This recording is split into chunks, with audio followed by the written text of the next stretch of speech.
Our disgusting tale of anomalous nastiness begins in the humble town of Beckley, West Virginia, back in the 1990s. It was 10 a.m. on a hot day in early August, as Oscar Doug was winding his way through the wooded roads and back streets of town. He isn't the villain of our story, he's just a man doing his very unglamorous job, cleaning up roadkill for the local government. Plenty of woodland critters meet their ends against the wheels and bumpers of careless drivers, and it was thanks to the tireless work of people like Oscar Doug that the fine roads of rural America aren't piled high with carcasses. Of course, Oscar was used to seeing some unpleasant things on the job, but nothing like this. When he began pulling over to the side of the lonely street to pick up a dead deer, he was shocked to see a sudden flash of stark white illuminated by his headlights. It was a naked human woman crouched over the deer carcass. She was sucking at the exposed red flesh on the deer's flank, as though feeding off of it.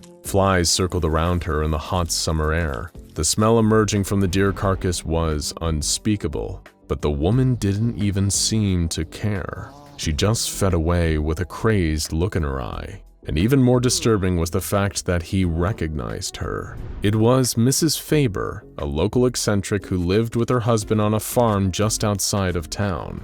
Or at least, she had. You see, Oscar Doug had never met Mrs. Faber in person before. He only recognized her from the missing person flyers posted around town. He pulled out his cell phone to call the authorities, when suddenly Mrs. Faber was startled by something and fled into the woods. This would be the first of many encounters reported by townsfolk concerning Mrs. Faber, or more specifically, the anomalous species that was once Mrs. Faber and is now designated SCP-726. Mrs. Faber practically became a local cryptid, similar to that of Sasquatch or the Loch Ness Monster, with sightings of her in the woods and around town frequently being reported by the locals. Of course, Mr. Faber was beside himself about the whole situation. What was happening to his beloved wife? People assumed a psychotic break or some kind of sudden onset of acute dementia. She had to be apprehended and brought in for her own good before she caused harm to herself or others. And on August 16th, she was finally found and captured. Mrs. Faber was found in the dumpster of a local diner with a large dog. After being subdued, she was sent to a nearby hospital. Her condition had seemingly advanced to the point where she was no longer even capable of speech. However, if it had ended there, the SCP Foundation wouldn't have been called in. It would have just been a sad local story of a woman who became very unwell.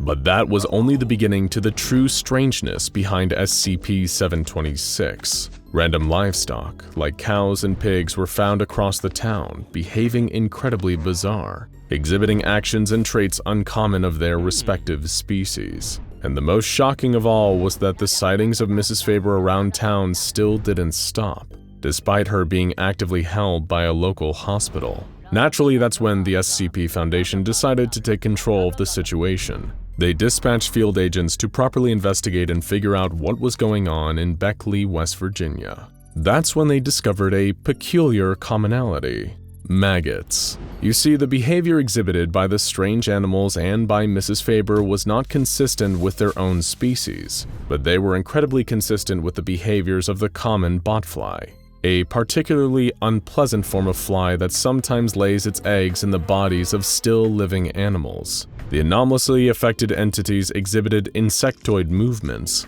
an affinity for rotting meat, and even strange shifting of the back muscles, suggesting the gesture of flapping wings that weren't there. But what was going on here? Was this mind control, or something more insidious? As it turned out, the key to unlocking this mystery was in the dumpster that Mrs. Faber was found in. An entire pig was found inside the dumpster, exhibiting the same strange behaviors as the other anomalous animals. But not long before it was transformed into a pig, it was simply a half-eaten hot dog thrown to waste in the garbage. This miraculous transformation came courtesy of SCP-726, now also known as the Reconstructive Maggots. Much like regular maggots, these creatures are attracted to decaying flesh and will multiply and consume dead bodies or rotten food rapidly. However, the truly strange thing is what happens afterward. The maggots will expel purified waste matter, which then reconstitutes back into a kind of living, exact clone of the entity it once was.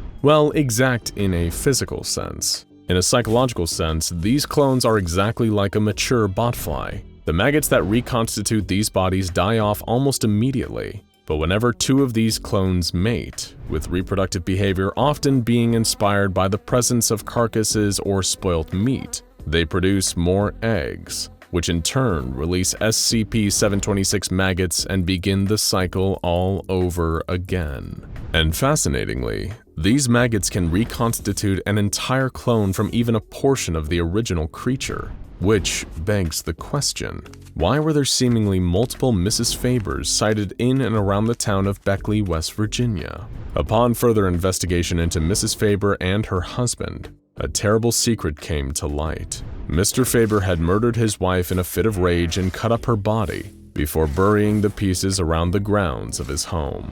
Unbeknownst to him, an infestation of SCP-726 maggots across the property ate each piece and reconstituted them into individual fly-brained clones of the original. Mr. Faber was later arrested for the murder, and multiple people in the town of Beckley were given amnestic treatment to forget the strange and frightening things they'd seen. But for the Foundation, the strange and frightening things were only just beginning. An unnamed doctor with the SCP Foundation decided to conduct a series of utterly repulsive experiments on SCP-726, opening the log with the fateful words, "I've decided to begin by testing the limits of repeated replication. A single SCP-726 egg will be introduced per sample. Due to their rapid multiplication, maggot volume does not affect their speed of operation, only the size of the organism to be reconstructed." The first subject was a recently deceased Norwegian rat, cut in half lengthwise. When the SCP-726 eggs were introduced, the two halves were rapidly constituted into a pair of living rats with mirrored fur patterns. Both of these rats were then ground into a fine paste and mixed. Wondering if SCP-726 would create a hybrid, they did not, instead separating the mix into two piles and once again creating two rats, nearly identical to the ones before, except for one of them now having a red right eye. The rat without the red right eye was processed into a fine paste, get used to hearing that phrase, before the introduction of more SCP-726 samples. It reproduced a close approximation of the rat it once was, aside from a slight limp and blindness in both eyes. The heart was then taken from this rat, and upon the introduction of SCP-726 into the heart, it was reconstituted without eyes or any pigmentation.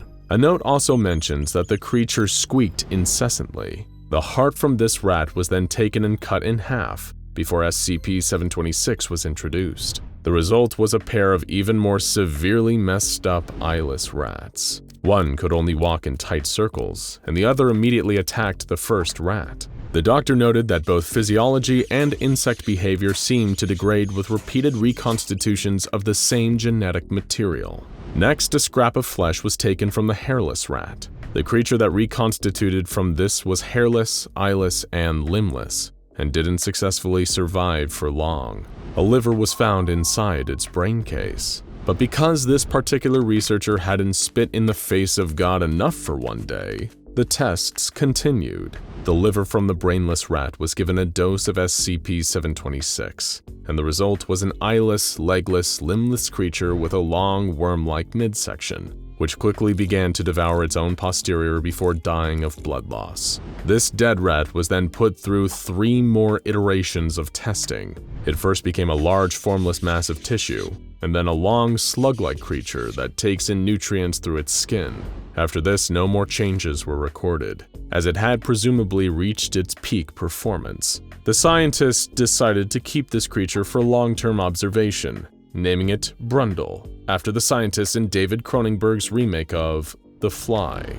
At this point, the doctor began to conduct tests that, mercifully, did not involve any more rats. Instead, the Foundation moved on to humans. Dried flesh from a body that's over 2,000 years old was given to SCP-726, leading to a full reconstitution of a middle-aged man with the mind of a fly. opening doors to potential practical forensic applications of SCP-726. Humans seem to experience a similar degree of form degradation after multiple reconstitutions from the same genetic material. But due to humans being larger and more complex organisms, the changes are often less pronounced, like changes in eye color or fingerprints. While the forensic use of SCP-726 is an open door, clones produced by SCP-726 are worthless for both medical and food purposes. During one experiment, SCP-726 was used to replace a missing chunk of a wounded D-Class's leg. This appeared to be successful at first, until the D-Class later experienced a rapid mental devolution into a fly-like state, just like the other victims of SCP-726. The D-Class was terminated, and the test was recorded as a failure. It's believed that a similar thing would happen if organ transplants were taken out of SCP-726 clones and given to non-anomalous donors. SCP-726 was used to clone several livestock animals, such as cows and pigs. Food items like steaks were rendered from these animals, cooked and given to D-Classes. Much like the transplants, this led to a similar state of devolution for those who ate the infected meat. Even when the meat was thoroughly disinfected and processed, the anomalous effects remained. So no, SCP-726 won't be ending world hunger anytime soon. Though if it gave us all the minds of flies through tainted meat, it may at least end all global warfare, seeing as flies don't have the mental capacity to create or wield weapons. At this point, it seemed that the researcher was just curious and felt like trying some other random experiments just for the heck of it, like getting SCP-726 to reconstitute a non-anomalous botfly, leading to the clone simply being an unusually large botfly which died shortly thereafter, or testing a burger patty from a local independent drive-thru restaurant that reconstituted into 2 different cows and 1 large rat. Yummy. But the most horrifying result of all came when they tested SCP-726 on what was supposedly a vegan burger, made entirely out of artificial meat and plant matter. The resulting creatures were so unimaginably horrifying they literally cannot be described. Even hardened SCP Foundation researchers were driven to scream and vomit at the mere sight of them. One of these creatures was killed and ground into fine paste before SCP-726 was introduced again. Somehow this resulted in something even worse. A truly horrifying unkillable entity on par with SCP-682. Even when they liquefied the beast, it kept attacking. They could only stop it by freezing it and keeping it on ice. Testing into SCP-726 was suspended shortly thereafter. Maggots, botflies, and rat paste. How lovely. If you were eating during any of this, well, you only have yourself to blame. Hello, SCP Foundation personnel! Welcome to Cognitohazards and You, episode Redacted. This video series is intended to teach you about the protocol surrounding the various cognitohazardous anomalies currently within Foundation containment. When you know better, you do better, and both you and the secrets of our great organization can stay safe. And as anyone familiar with a good cognitohazard can tell you, knowing really can make a difference. Today's episode is about the unique and dangerous SCP-2316. Before we begin, repeat after me, and be sure to speak clearly into the microphone in front of you. I do not recognize the bodies in the water. A little louder, please. Thank you. In order to be educated about the following SCP, you must pass a vocal examination with a cognitive resistance value of no less than 14.5. Through this video presentation, you will need to repeat the phrase to ensure your score does not drop below the approved threshold. In the event that you fail the test, stay calm and remain where you are until medical staff can retrieve you. Remember, safety is a top priority when observing cognitohazards. The safe way is the only way. You're a cog in a very important machine, and we wouldn't want to have to terminate you now, would we? One more time, please. I do not recognize the bodies in the water. Very good. Remember that. You do not recognize them. No matter what you might think you see, your thoughts can be very unreliable when you're around SCP-2316. According to our files on the matter, SCP-2316 refers to an anomalous phenomenon identified in a small-town lake. It appears as a collection of human bodies floating in a group on the surface of the water. The exact number of corpses is unknown, but it has been estimated to be anywhere between 45 and 200. Though the bodies belong to individuals, many researchers theorize that the bodies in the water, which you do not recognize and you have never recognized, share a collective consciousness. They function, it would seem, with a hive mind of sorts. The bodies do not act on their own, but as one. Now, where does the cognito hazard come into play? It would seem that anyone who looks at the bodies in the water or learns too much about SCP-2316 as a whole begins to believe the corpses floating in the lake are people they recognize. Perhaps they remember their faces from childhood or high school. Whatever the case may be, they become convinced that the bodies in the water are familiar and that they must approach them.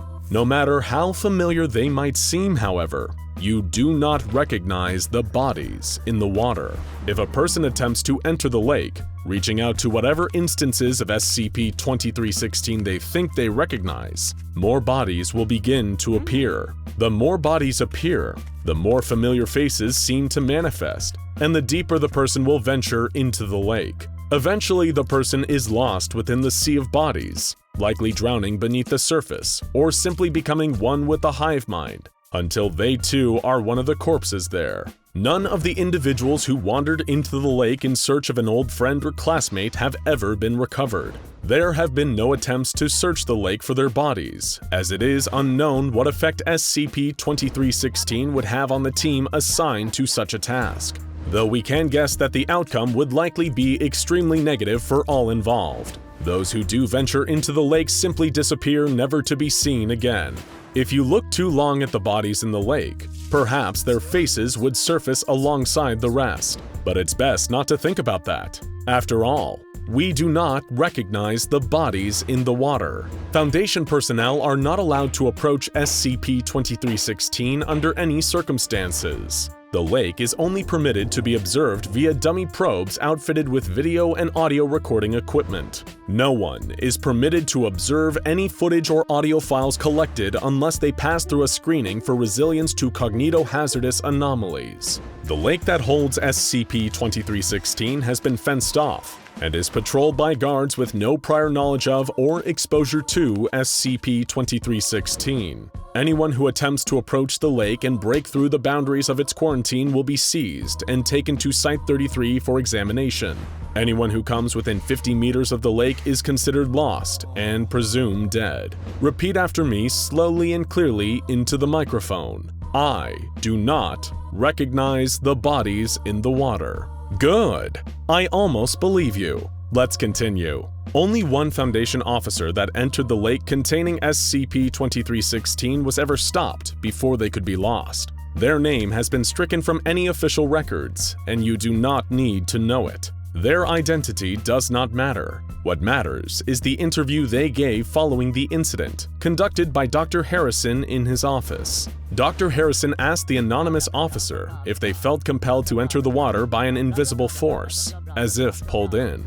They rejected this concept entirely, insisting that they entered the water of their own free will. They wanted to see the bodies, who appeared to them as their friends. They wanted to hear what the bodies were saying. Upon entering the water, they saw the faces of their friends. Other faces were unfamiliar, but became more familiar the longer the officer stared at their features. These were faces they had known their entire life, but something about them was just a little bit wrong. It was like the face of someone in a dream, where you can tell they are someone you know, and you can even identify who it is supposed to be, but something about them does not quite look right. Your mind could not perfectly put their face together from memory, even though the feeling of familiarity remains. The faces in the water, peering up through the darkness below, were like those dream-addled memories. The faces in the water did not open their mouths, but somehow they spoke to the officer just the same. They spoke of who they were and asked for help. They asked to be seen, to be touched. They spoke of the Foundation, accusing us of covering up their deaths and keeping the world from remembering what happened to them. At this point in the interview, the subject became agitated, yelling at Dr. Harrison and refusing to be quiet. Guards intervened, holding the subject still as they fought. yelling at Dr. Harrison, repeating over and over that they could hear the body speaking to them. Every single one. The interview ended when the guards removed the subject from the room, taking them to the amnestics department to have all memory of the bodies in the water erased from their mind. Then they were forgotten once more.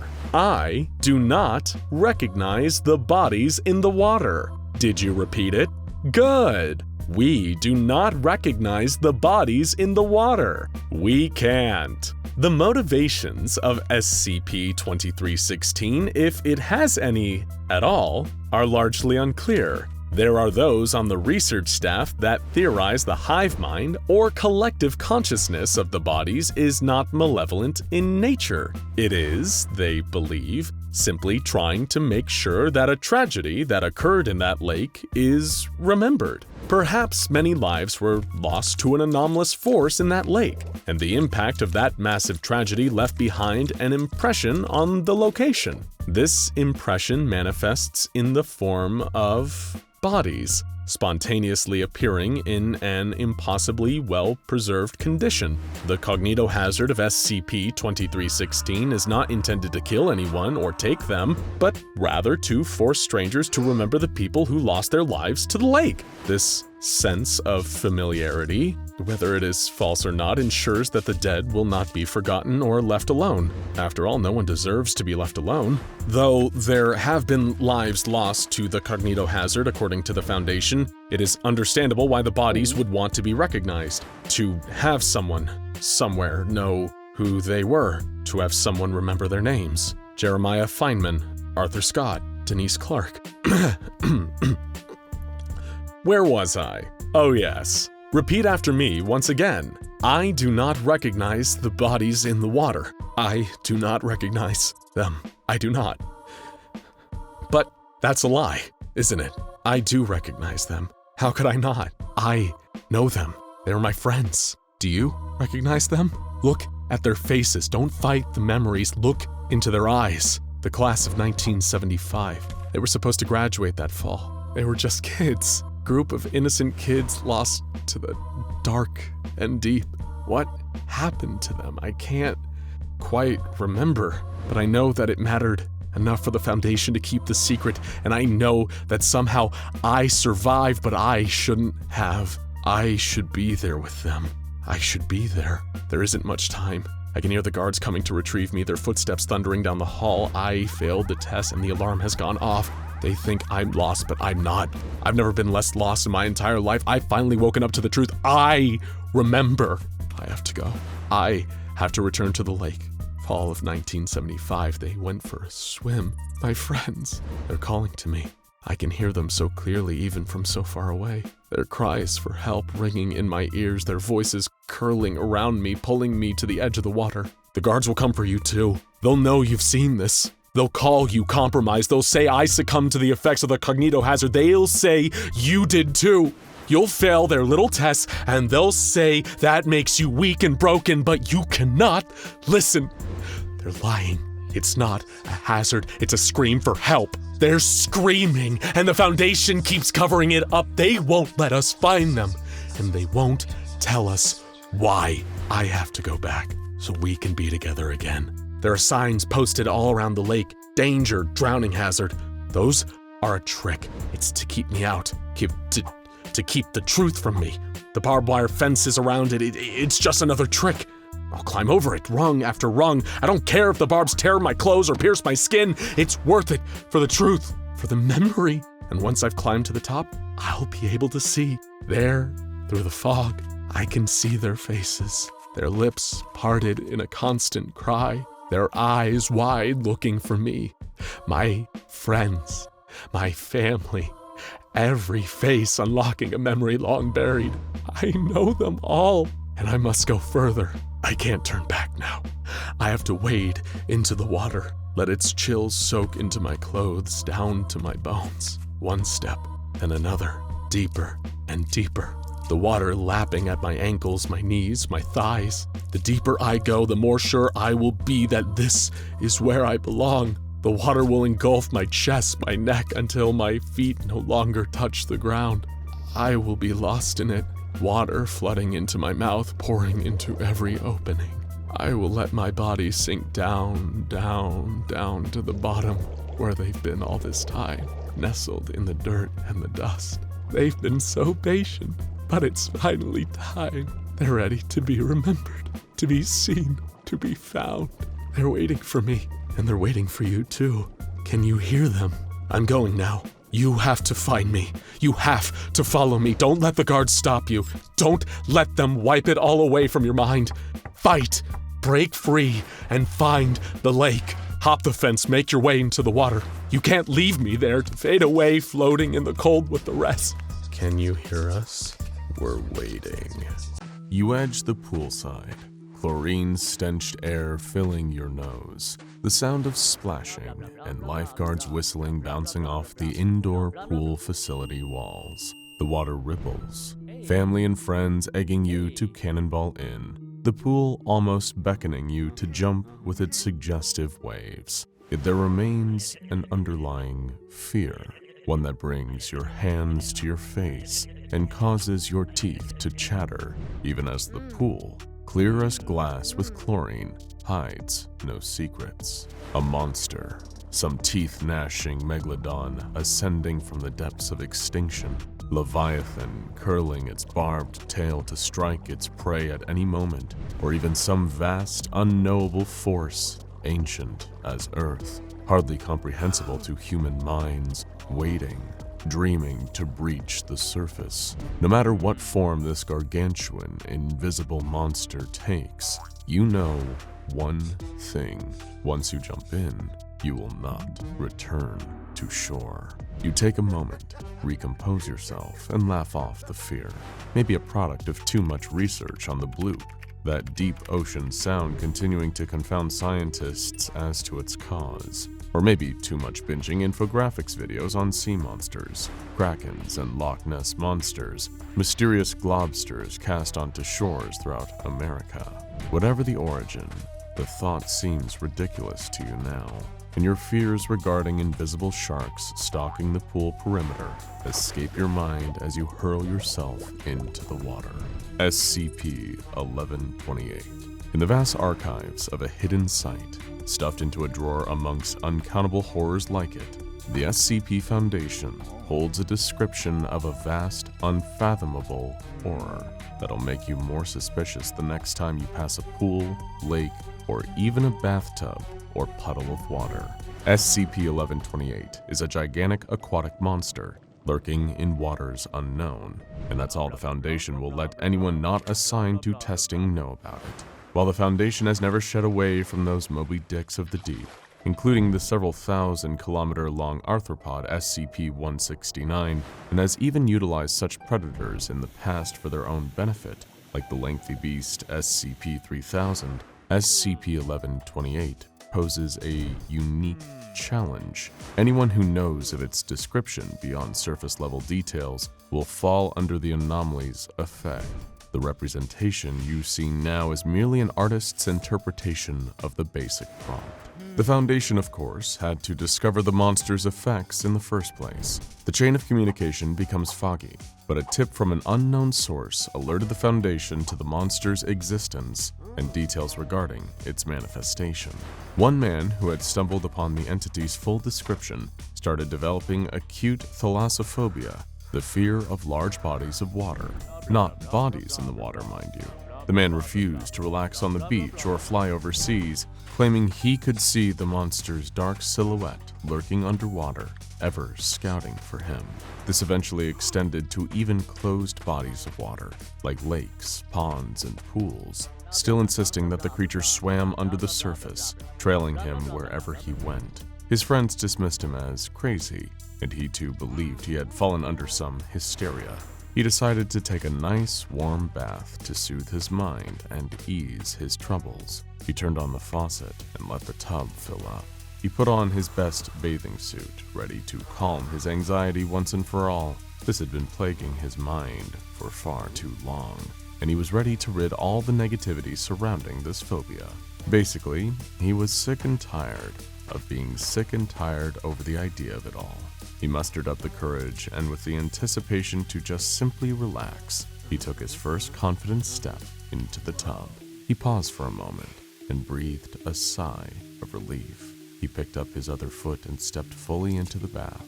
Splash! He fell straight down right through the tub. Waves and bubbles blocked his vision. His arms flailed as he sunk deeper into an abyss of water and fear. This wasn't supposed to happen, he thought. Several moments later, while still in a full-on panic, the buoyancy of his body began to slow his sinking. The bubbles from his underwater screams rose above him, and he began to follow their direction, scrambling back up to where he'd come. Just as he made it back to the surface of the tub water, choking and hyperventilating in terror, he swore he could see a distant creature, the very same that stalked him through oceans and pools, staring at him. Shaking, he hoisted himself out of the water and ran out of the house. Hysterical, he ran through the surrounding neighborhood, desperately searching for someone he could relay his experience to.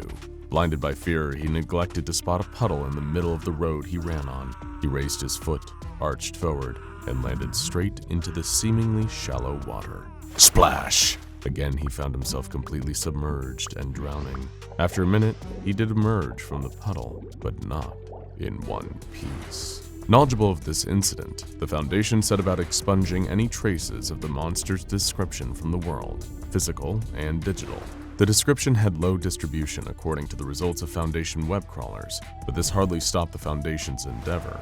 With forum posts deleted, individuals located and amnesticized, and catalogs trawled to ensure the description did not proliferate, the Foundation engaged in what it does best: questionably ethical experiments. First, they had an anonymous D-class, uninformed of the creature's effect, read the description of the beast. While the pamphlet they gave him confused him somewhat, he didn't feel particularly frightened by the entity, and he confusedly put on the diving suit the Foundation testers provided him. As they connected him to a cable and told him to enter a bathtub, the D-class did as they instructed him. The D-class expressed initial confusion at the tub's depth, remarking that it looked so tiny from the outside. As the D-class continued to descend, he analyzed his surroundings, realizing the nautical reality that enveloped him. He asked how an ocean got stuffed into a bathtub, but the test organizer had no room for miscellaneous talk. He continued to descend until he hit the sandy bottom, seaweed covering the ocean floor. The D-class looked around. Tropical fish swam in schools, coral covered the seabed, and to his right dropped an immense cliff, a sheer edge. The test organizer advised the D-class to approach the cliff, and he begrudgingly complied. As he struggled in his diving suit, he fell back and screamed.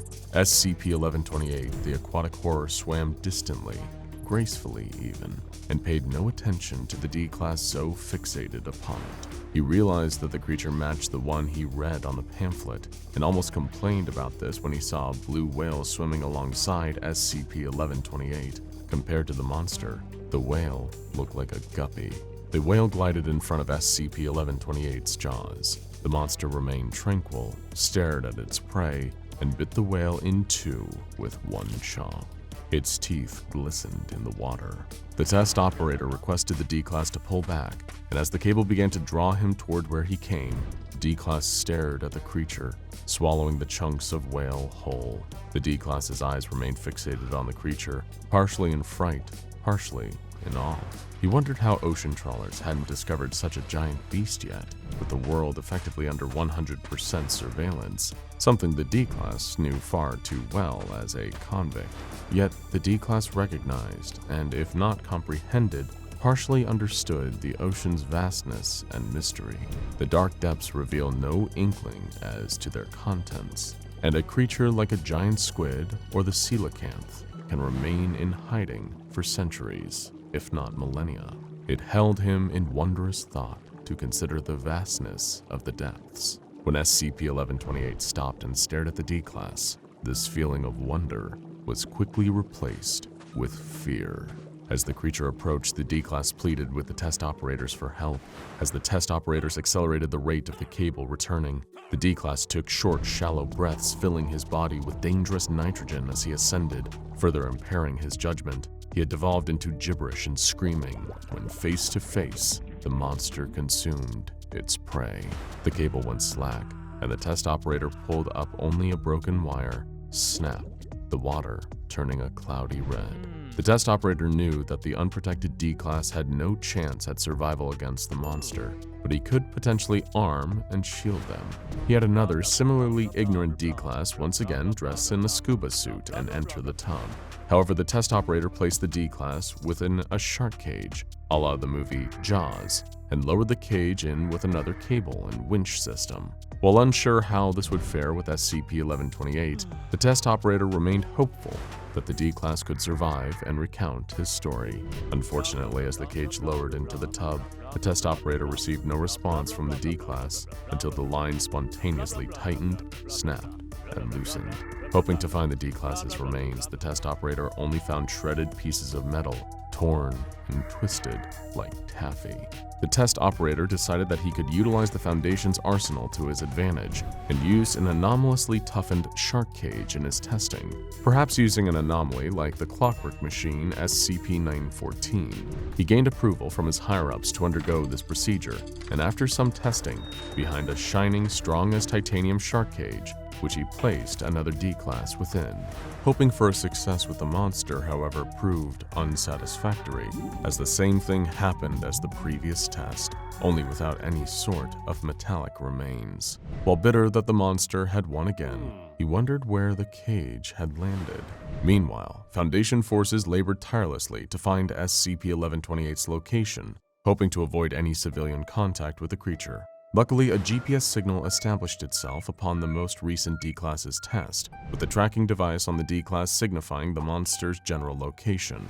The Foundation had redacted the location of the monster, perhaps in a vain attempt to hide a very near threat from potential readers. The Foundation set up a team of only the most talented boaters in its forces, Mobile Containment Force Kappa-12 Sea Devils. Upon arriving at the location, the Sea Devils discovered the previously enhanced shark cage, completely undamaged. However, closer inspection revealed traces of human DNA on the bars, though the Foundation could not confirm whether the DNA belonged to the previously sent D-Class. The test operator, while glad his shark cage survived the monster's attack, still found himself dissatisfied with the overall results of the test. He knew he needed to quell this creature's impact before a large population viewed it or knew of it, but the horrible beast had evaded all attempts at peaceful interaction.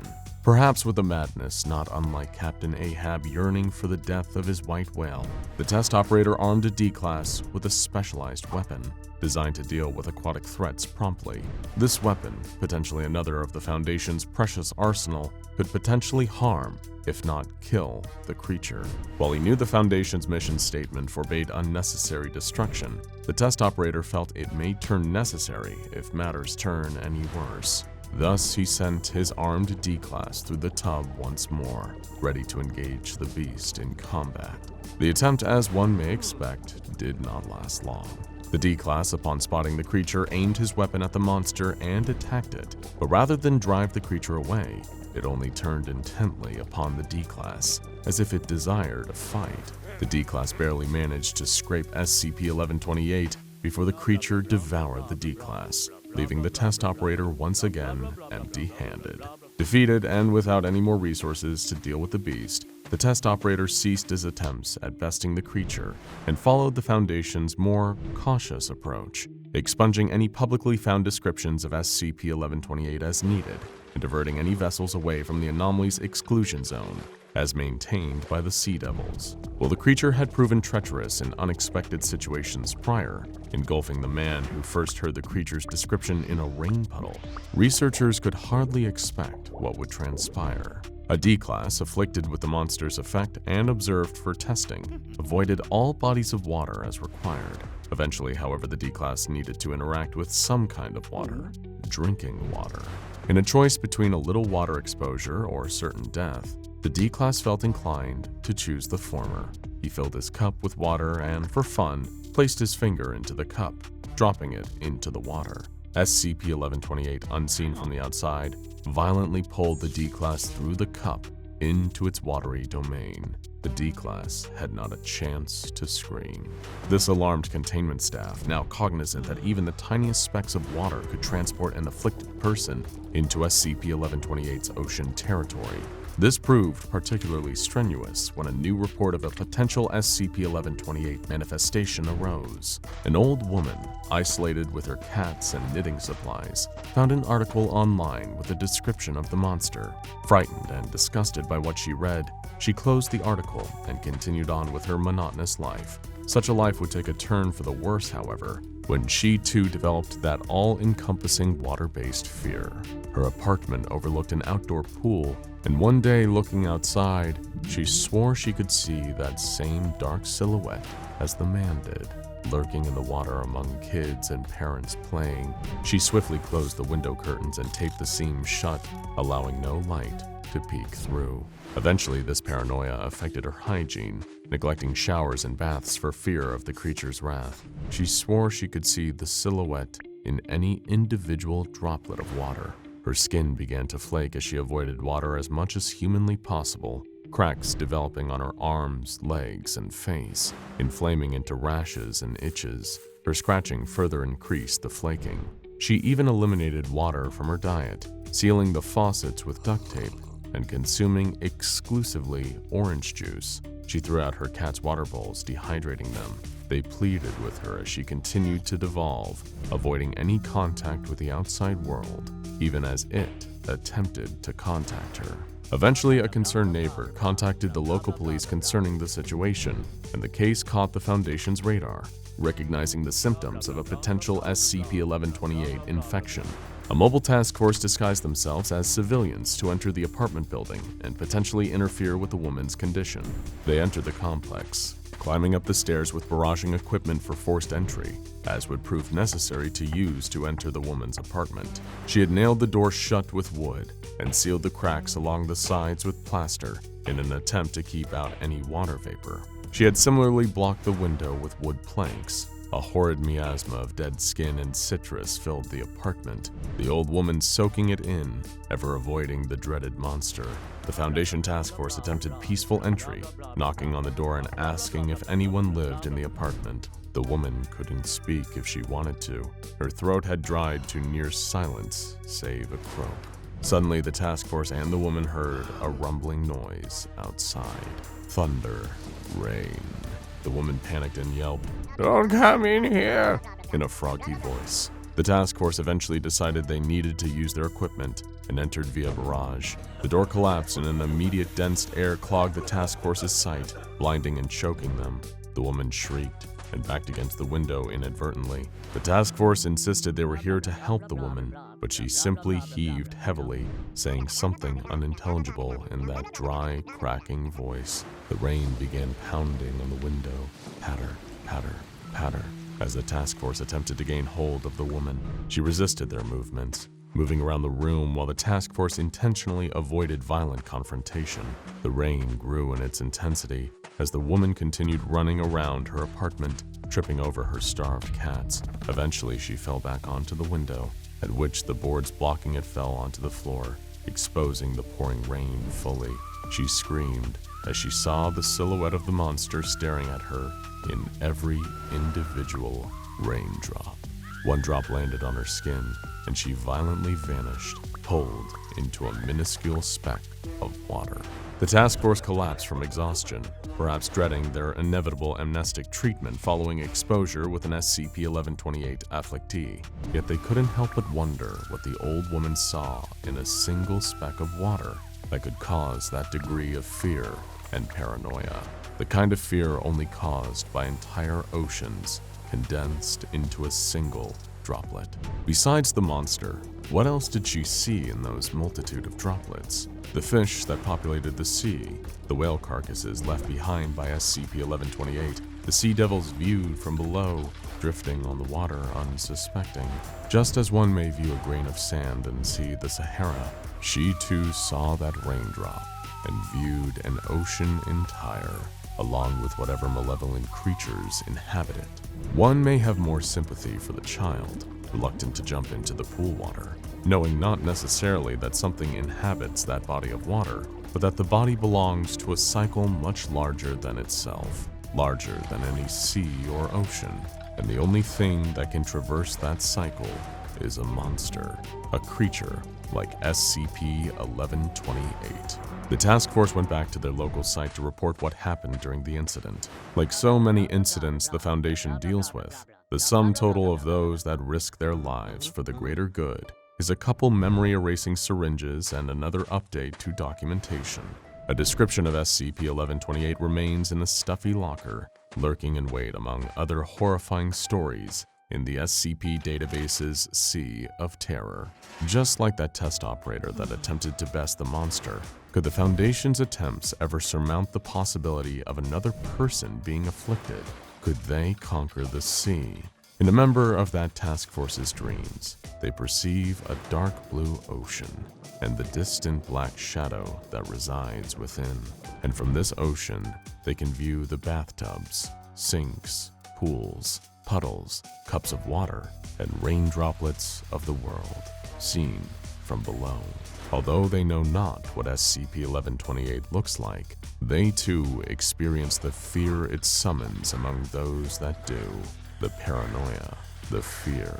Although it may not manifest directly in people's lives, it can always be observed, stalking, waiting, lurking under a murky surface, watching with hidden eyes. It's the holiday season.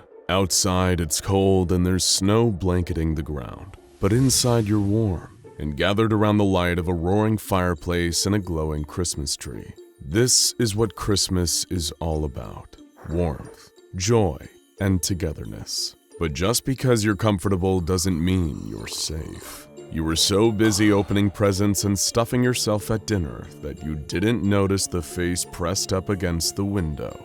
That long, gaunt face with the staring eyes, the wide mouth full of yellow teeth, and the scraggly white beard. You don't know it yet, but within a few days, you'll be dead. You might be able to avert this horrible fate if you knew what exactly you were dealing with.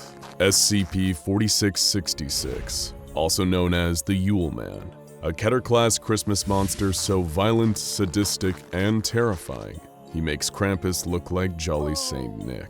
And this year, just like every other, he's planning on being very, very naughty. The SCP Foundation began cataloging the Yule Man in 1974 after a string of violent and eerily similar home invasions during the holiday season. But they have reason to believe that this entity has been around for a whole lot longer. Over 2,000 years, in fact. Stories that describe what look to be Yule Man massacres date back as far as the 1st century BC in Scandinavia, and there have been reports of similar clusters of events happening around the same time every year since. This monster is prolific, and may have one of the highest body counts of any creature under observation by the Foundation. The Yule Man's trail of destruction became clearer in the 18th century, as accounts of the carnage it leaves became more detailed.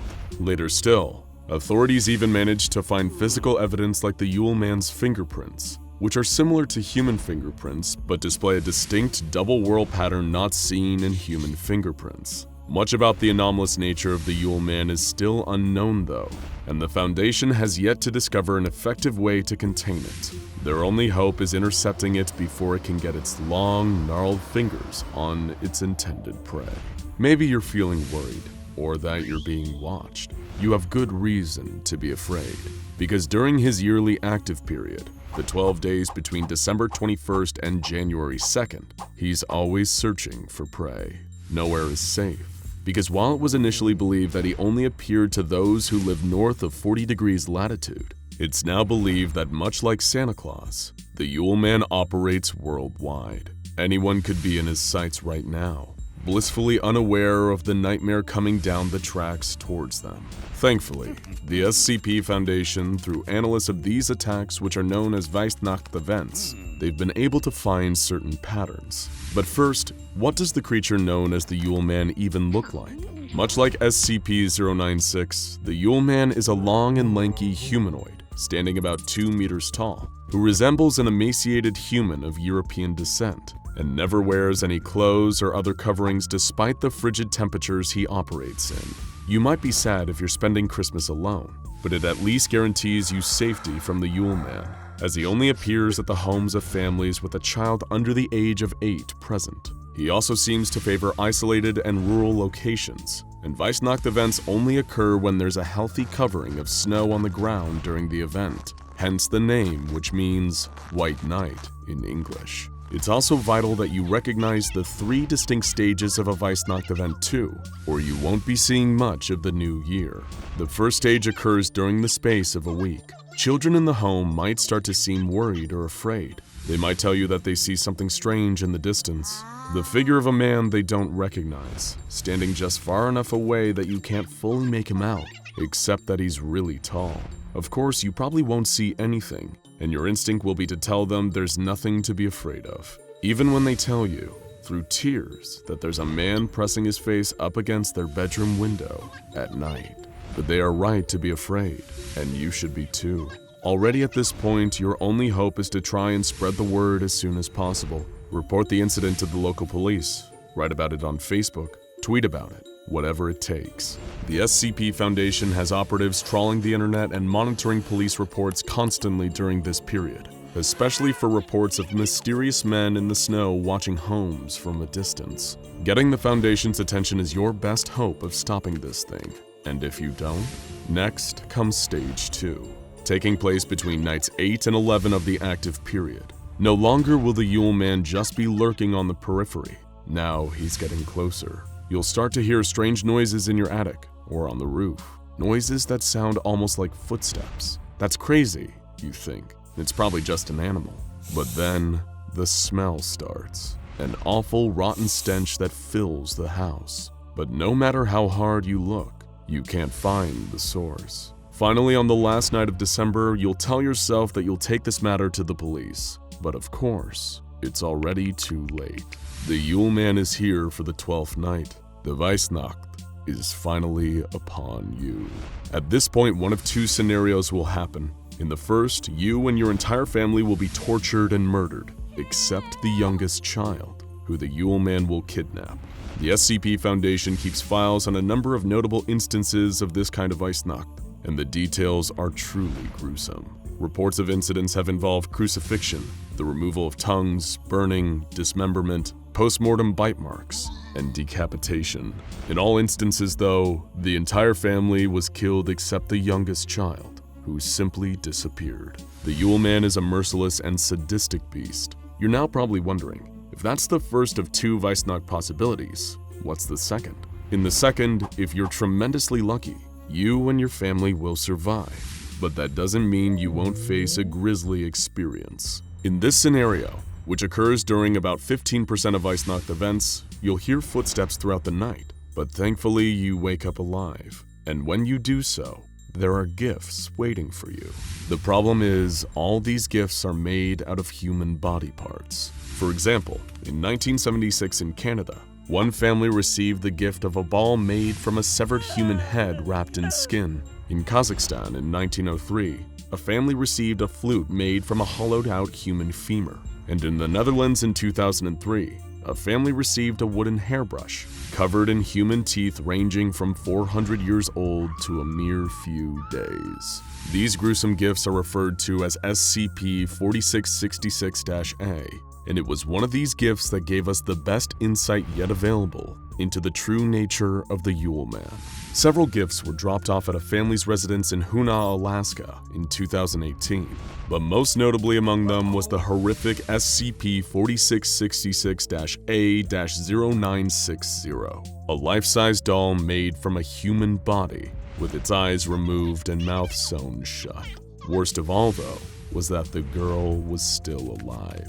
The family who received this twisted gift was given ME sticks by the Foundation, and the living doll was taken for medical treatment. Before succumbing to her extensive injuries, the girl was able to deliver some insights into what exactly happened to the children who were abducted during Weihnacht events. The children taken by the Yule Man are forced into a large sack that seems much bigger on the inside than it appears as he makes his rounds, traveling from house to house, murdering and kidnapping. His victims are taken to a kind of underground grotto and workshop filled with bones, like a twisted Santa's workshop, where they're forced to make toys out of the bodies of their fellow victims. During this time, the Yule Man will continue to torture and torment his victims. He'll even take some of them away to cook and eat whenever he feels like it. When asked how she was turned into this human doll, the girl told Foundation personnel that her fellow victims were forced to turn her into this by the Yule Man when she became too weak to continue making toys herself. Her chilling last words were, "When you can't make the toys, you become the toys." So if strange things happen to you and your family between the 21st of December and the 1st of January, don't ignore it. After all, you never know who's watching. But if it is the Yule Man's grinning face pressed up against your window, it may already be too late. Happy holidays. One of the primary aims of the SCP Foundation is to contain the anomalies that they discover. Secure, contain, protect is their mission statement after all. However, there are some forces so unknowable and malevolent that there is no way to truly contain them. SCP-4205 is one such force. Very little is known about SCP-4205, even compared to other SCPs, many of which are mysterious by their very nature.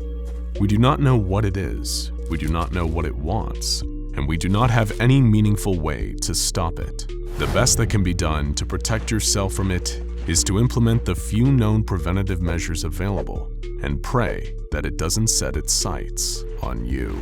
The little information that exists on SCP-4205 was recorded by Wade Dalitz, a former junior researcher at the Foundation. He wrote the initial report on SCP-4205 on a computer, Terminal 4. Though his work was highly valuable and provided many previously unknown insights about the nature of the SCP, sadly his knowledge could not save him. The official entry on SCP-4205 was his final act before his death on December 11th, 1992. Before we get deeper into that entry and Wade's final day on Earth, it's important to understand what SCP-4205 is, or at least understand the little we know about what it is. 4205 is a Keter-class SCP, meaning that it's incredibly difficult or complicated to contain. It also shows extreme hostility toward all life. It is described as an amber-colored pair of human-like eyes, with the ability to appear spontaneously in windows, mirrors, or any other glass or glass-like surface. One of the reasons so little is known about these eyes is that anyone who sees them dies within seconds. Much like the mythical basilisk, the gaze of SCP-4205 is deadly and inescapable. The eyes only seem to appear to people who are alone in a room, and never in places where there's more than one person. But aside from that, there is no way to predict where the eyes will appear. Since it is unknown if the eyes are part of a corporeal body or even present on this plane of reality, there is no way to contain them or stop them from killing. This brings us to that fateful day, December 11th, 1992. The day that the SCP Foundation would finally be given some tangible information on the mysterious amber eyes, at the cost of one of their researchers' lives. Wade Dalitz, a young man fresh out of his university studies, was brought on board as a junior researcher by Dr. Mark Forsyth, a senior researcher.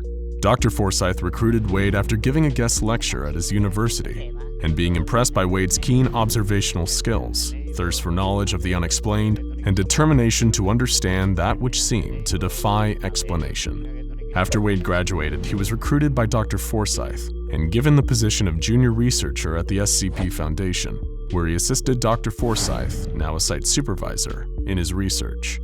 After several months of working under Dr. Forsyth with minimal responsibilities, Wade was finally given the opportunity to write his first SCP report on SCP-4205.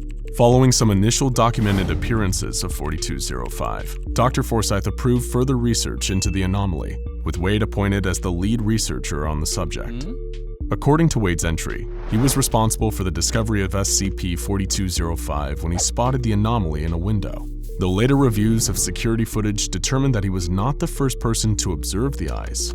He did claim to be the first to observe them and live to tell the tale. In his writing on the subject, Wade is puzzled by the fact that he survived his encounter with SCP-4205 and wonders what could have set him apart from the others that fell victim to its gaze. He found himself frustrated as he documented SCP-4205, his rough drafts of reports dissolving into angry rants about his own incompetence. Wayne had difficulty adjusting to his new responsibilities, especially with the added element of his assigned subject's mysterious and volatile nature. In between his reports on SCP-4205, its previous appearances, and its effects on its victims, he wrote letters to his father, desperate for reassurance that he was not messing everything up, letters that would sadly go unsent. In his coverage of SCP-4205, Wade made note of a troubling reoccurring element in each victim's death. When medical professionals attempted to revive the victims, it was always noted that their brain activity stopped much more quickly than in cases of death by natural causes. When examined, all aspects of the body aside from the brain were completely unharmed. The brain, however, showed massive nerve damage in the amygdala, hippocampus, medial temporal lobe, and occipital lobe. The appearance of this brain trauma had been compared to the effects of electrical shock or a severe head injury. In addition to Wade, 6 other people on record encountered SCP-4205. Every encounter ended the same way, with sudden brain death and severe nerve damage immediately after viewing the eyes in a reflective surface. The first encounter occurred on January 5, 1990, when Deputy Liaison Genna viewed the eyes in a reflective glass one-way window. Security tape reveals that the eyes appeared in the window 8 minutes before the Deputy Liaison spotted them. As soon as he did, he fell from his chair and immediately died. Though the specifics varied from case to case, the end result of every encounter was the same, with none surviving long enough to relate what they had experienced, every encounter except Wade's. As he continued his documentation of SCP-4205, Wade's mental state quickly began to deteriorate, the process of his mind coming apart, and his thoughts giving way to confusion, fear, and anger at his own survival is documented in his reports on the SCP.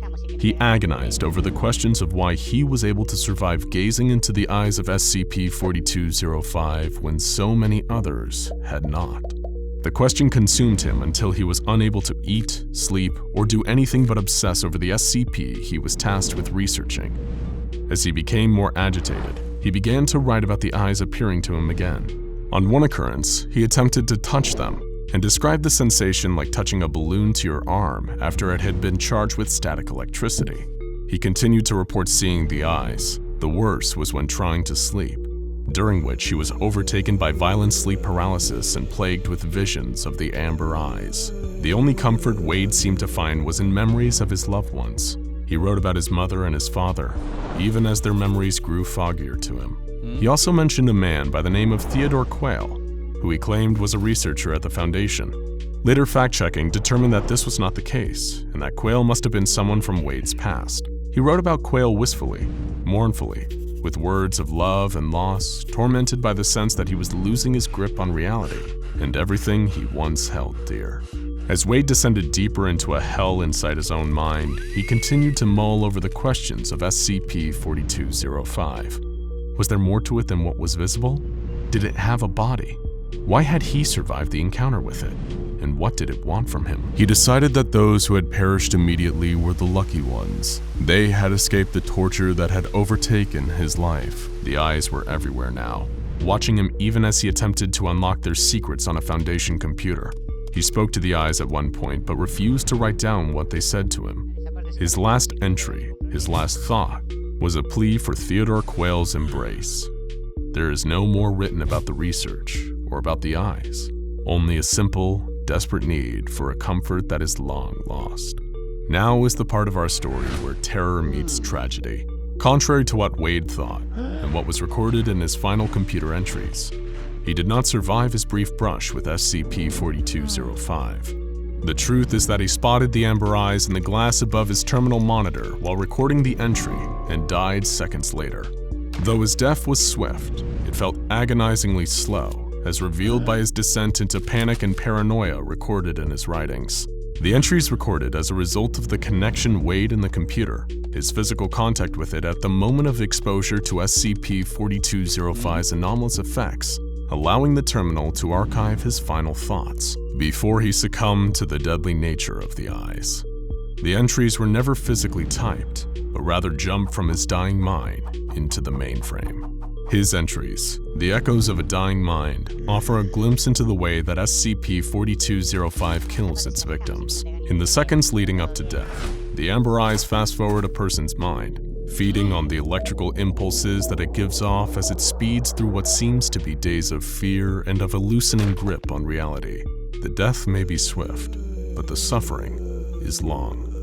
Wade left the Foundation with a digital fingerprint, an echo of the person he was at his core, in addition to his experiences with SCP-4205 itself.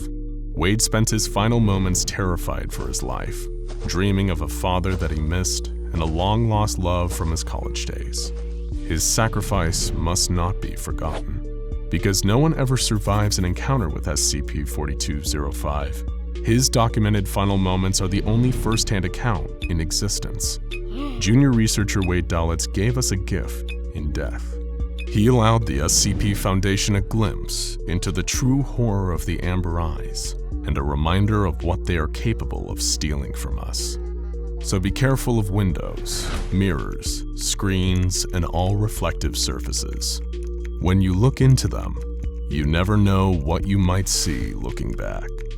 Spiders. Spiders everywhere, covering every inch of the containment site, entombing screaming researchers in webs and crawling all over them. How did this happen? Let's rewind. We regret to inform you the break room is closed today. There is currently a spider loose in the facility. Researcher Yuri craned his neck to look past the line of personnel that had gathered in the hallway, reading the sign hastily scrawled on a piece of paper from the photocopier. Behind him, he overheard a fellow researcher, Holland, complaining about the wait to get to the break room, not in the least part pleased about the idea of spending his precious half-hour lunch break standing around in a corridor, while someone presumably stood on a table with a can of Onslaught insecticide. When Yuri instinctively corrected him that spiders were arachnids, not insects, Holland shot him a venomous glare, indicating that he already knew that. As he turned away from the awkward encounter, he noticed researcher Andrews next to him, who wasn't grumbling away to his coworkers or impatiently checking his watch like everyone else. He was staring at the ceiling. Yuri started looking up in the same direction, following Andrews' gaze until he noticed what had him so transfixed. Above the heads of the gaggle of personnel waiting to access the break room was a mass of cobwebs. Ordinarily, there would be no cause for concern. After all, even the Foundation's facilities needed regular cleaning and upkeep. But what was odd about this web was, at first glance, it looked like there was a piece of equipment trapped in it. Some kind of machine component. It was only when Yuri squinted and leaned forward to see closer that he noticed the component wasn't in the web. It was made of the web. The very same thin, wispy thread that had been wound in such a way that it was forming part of something. As for exactly what, it was hard to say, but it immediately had Yuri thinking a particularly unnerving thought. A spider was loose in the facility.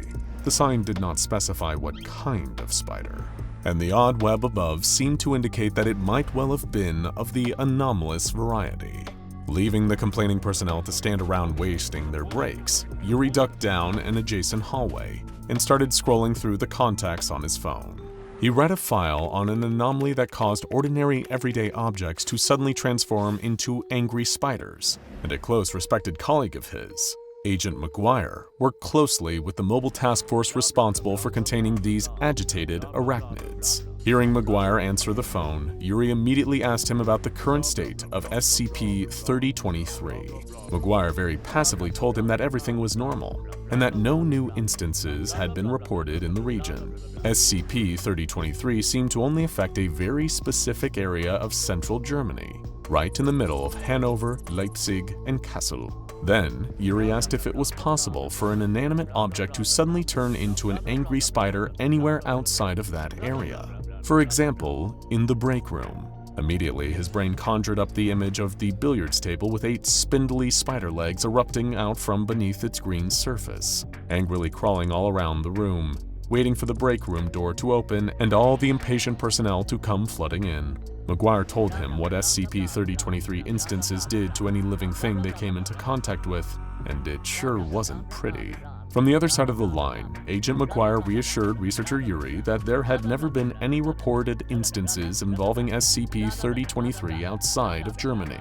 When Yuri followed that up with the question of whether or not there were any currently in containment, the MTF Alpha 21 operative replied that all instances were normally destroyed on contact. The answers put the panicked researcher at ease, long enough for him to calmly apologize to his friend and thank him for his time before hanging up the phone. That was when the lights went out. An alarm started to sound, bellowing from deep in the heart of the facility and reaching outwards, like the strands of a web. The sound denoted one horrible thing.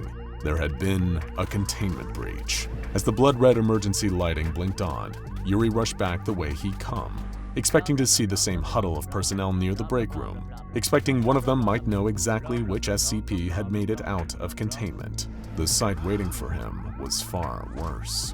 As he approached the hallway, he heard the overlapping screams of his colleagues. Researcher Andrew came dashing around the corner, his wiry frame sending him barreling past Yuri before he could even ask what was going on. Then, from around the corner, Researcher Holland could be seen clawing his way along the floor, yelling for someone to help him. There were spiders all over him. Thousands of them. The sheer number of them crawling over his body made them look almost like a formless mass that was slowly pulling him back down the corridor towards the break room.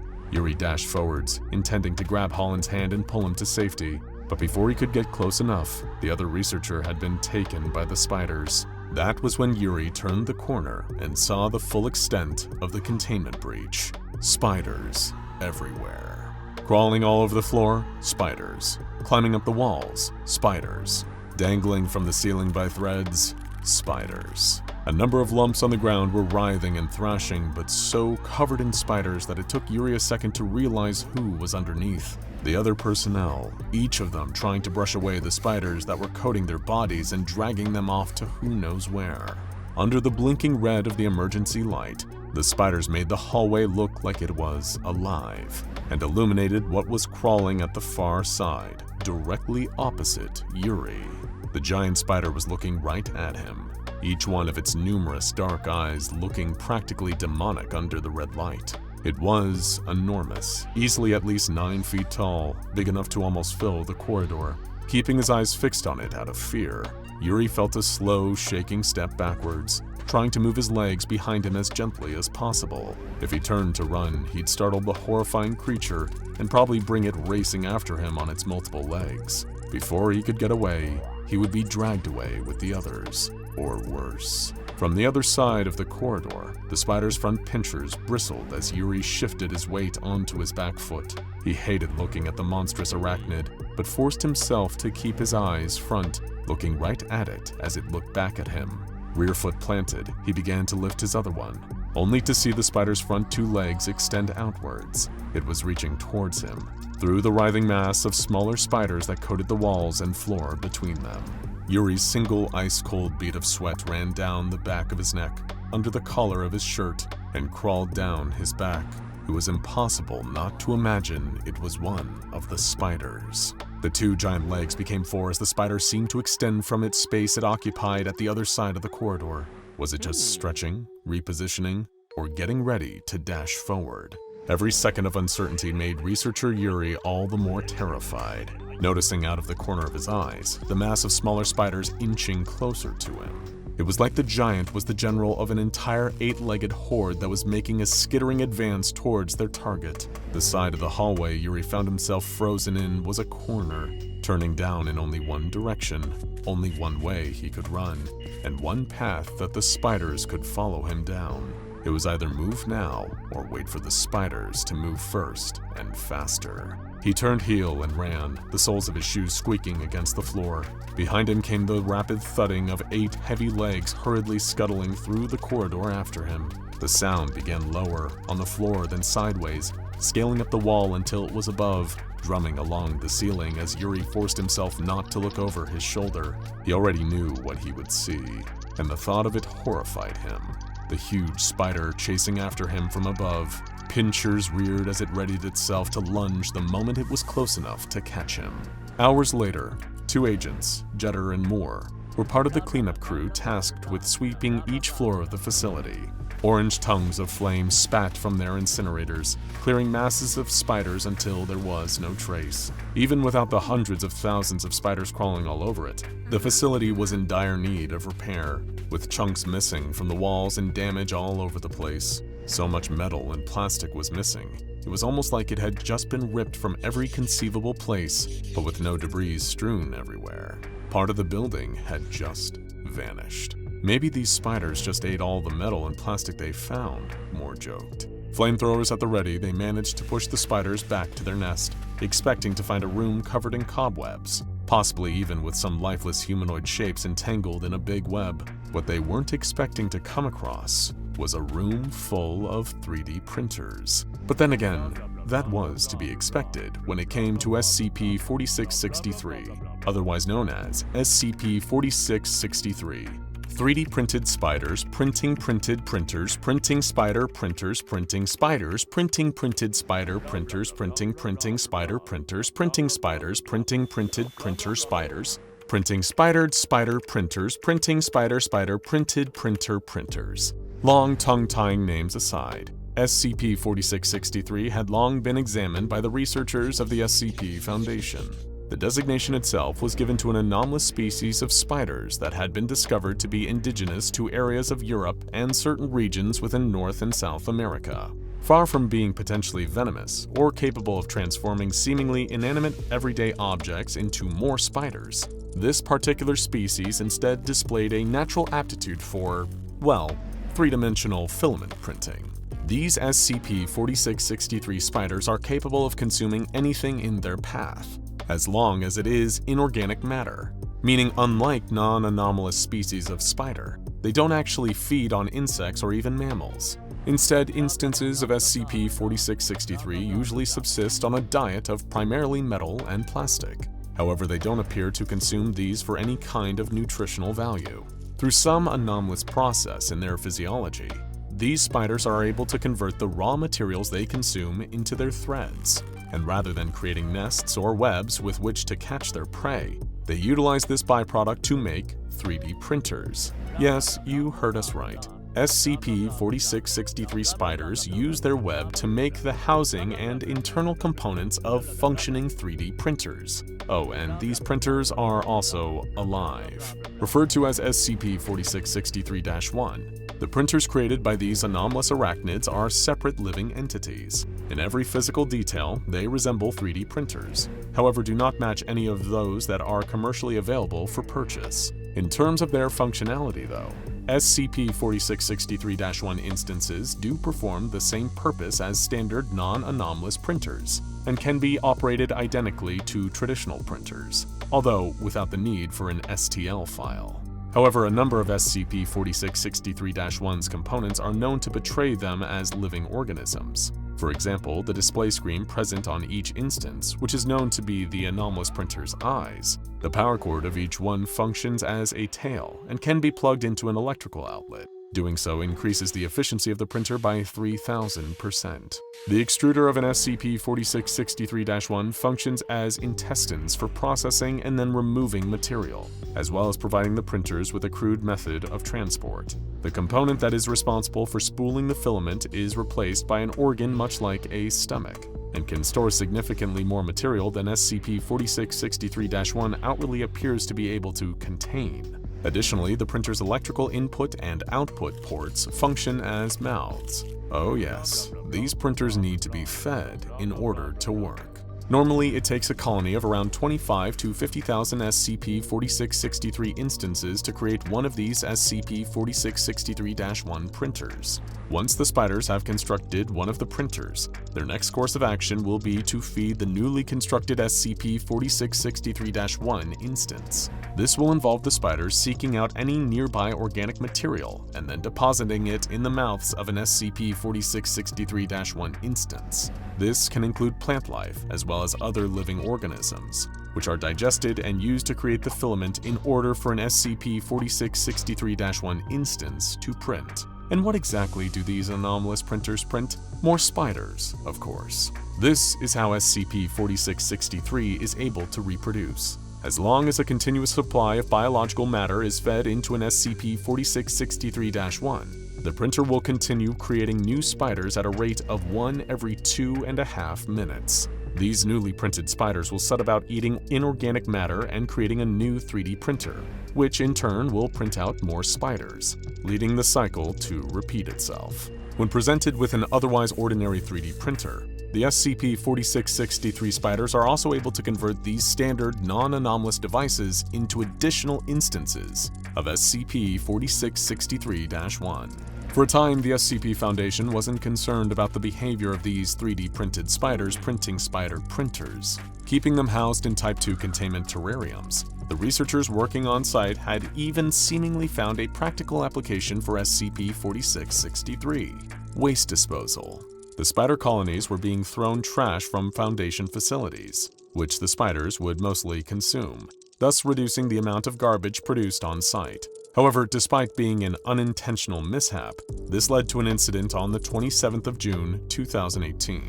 Given the sheer amount of waste they'd been fed and thus used to make the thread to build 3D printers, one of the SCP-4663 colonies in Foundation containment had reached a population count of over 1 million spiders. Upon reaching this number, the anomalous spiders became frenzied and began pushing their numerous 3D printers toward each other. Once these SCP-4663-1s were close enough to each other, the spider colony began consuming their containment unit itself for raw materials. The printers were then able to create a much larger instance of SCP-4663, dubbed SCP-4663-2.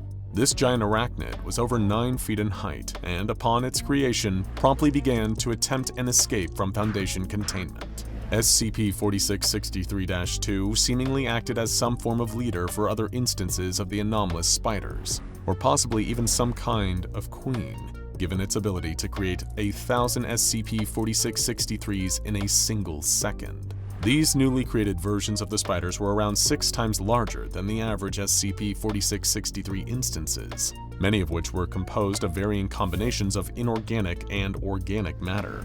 This was owing to the fact that while traversing the Foundation facility housing it, SCP-4663-2 was also able to use any surrounding material it came into contact with in order to create these other spiders, as well as fashioning itself additional legs and more new SCP-4663-1 3D printers as well. Eventually, the larger SCP-4663-2 spider was captured. It had seemed to be heading towards a separate SCP-4663 colony in an apparent attempt to merge with them and add those spiders to its army. Following this breach, none of the SCP-4663 colonies that the Foundation keeps in containment are allowed to have a population bigger than 500,000. Cast your mind back to the height of the Cold War. The ever-accelerating nuclear arms race brought us closer than ever before to making the nightmare of nuclear Armageddon a terrifying reality. The two main parties in this conflict are the United States and Soviet Union, each amassing huge amounts of nuclear warheads and jumping on any available advantage they can over their enemies. What you may not know is that in order to detect an impending attack from the United States, the Soviets developed what would become known to the West as the Dead Hand. But this experimental piece of technology also had another name: SCP-1984. It is no secret that the Soviet Union feared the threat of US nuclear strikes and invasion just as much as the US feared an attack from them. So SCP-1984 was created to act as a deterrence mechanism, specifically against secure second strikes. Secure second strikes were both a deterrent and overwhelming concern during the Cold War, referring to a country's ability after suffering an initial nuclear attack to still retaliate, firing on their enemy and causing untold damage with their own arsenal of nuclear weapons. The Soviet Union knew that any action they made that could be perceived as an attack on United States soil would be threatened with nuclear retaliation, and that if they fired first, America would return fire and potentially annihilate them with a second strike. SCP-1984 was to be an automated system that would activate in response to the destruction of the Soviets' main command and control structure. Given that the Dead Hand was created during the 80s, you might be forgiven for expecting a nuclear detection system built at this point in history to consist of various sensors connected to a computer network. But you have also probably already realized that if this was the case, then the Foundation wouldn't be so interested in it. In actuality, SCP-1984 is a fully autonomous entity rather than a network of sensors for detecting incoming nuclear strikes, or a computer capable of initiating a second strike. Perhaps what makes the Foundation more interested in the Dead Hand is that it is both self-aware and linked simultaneously to every single one of Russia's nuclear launch sites. Not only this, but SCP-1984 also has direct access to every single one of the atomic weapons stockpiled by the Soviet Union during the Cold War, and is capable of launching intercontinental ballistic missiles at a moment's notice. In short, SCP-1984 could very easily and horrifyingly quickly trigger an all-out nuclear war, resulting in the extinction of all life on Earth. No wonder the Foundation considers the Dead Hand such a massive threat. SCP-1984 itself actually consists of the preserved remains of a Russian soldier by the name of Sergeant Marat Chernikov, who was killed during the Soviet-Afghan War in 1982. Most of the official documentation of Chernikov's existence has been expunged by the Russian Federation, and he is only referred to in fragmented documents recovered by the Foundation that refer to a Project December. These remains serve as the location of a semi-sentient consciousness that has been classified as SCP-1984-01. When it remains dormant and is not interfered with, SCP-1984-01 has the ability to receive and process any signal broadcast to it, and is able to decipher information combined in any signal it picks up.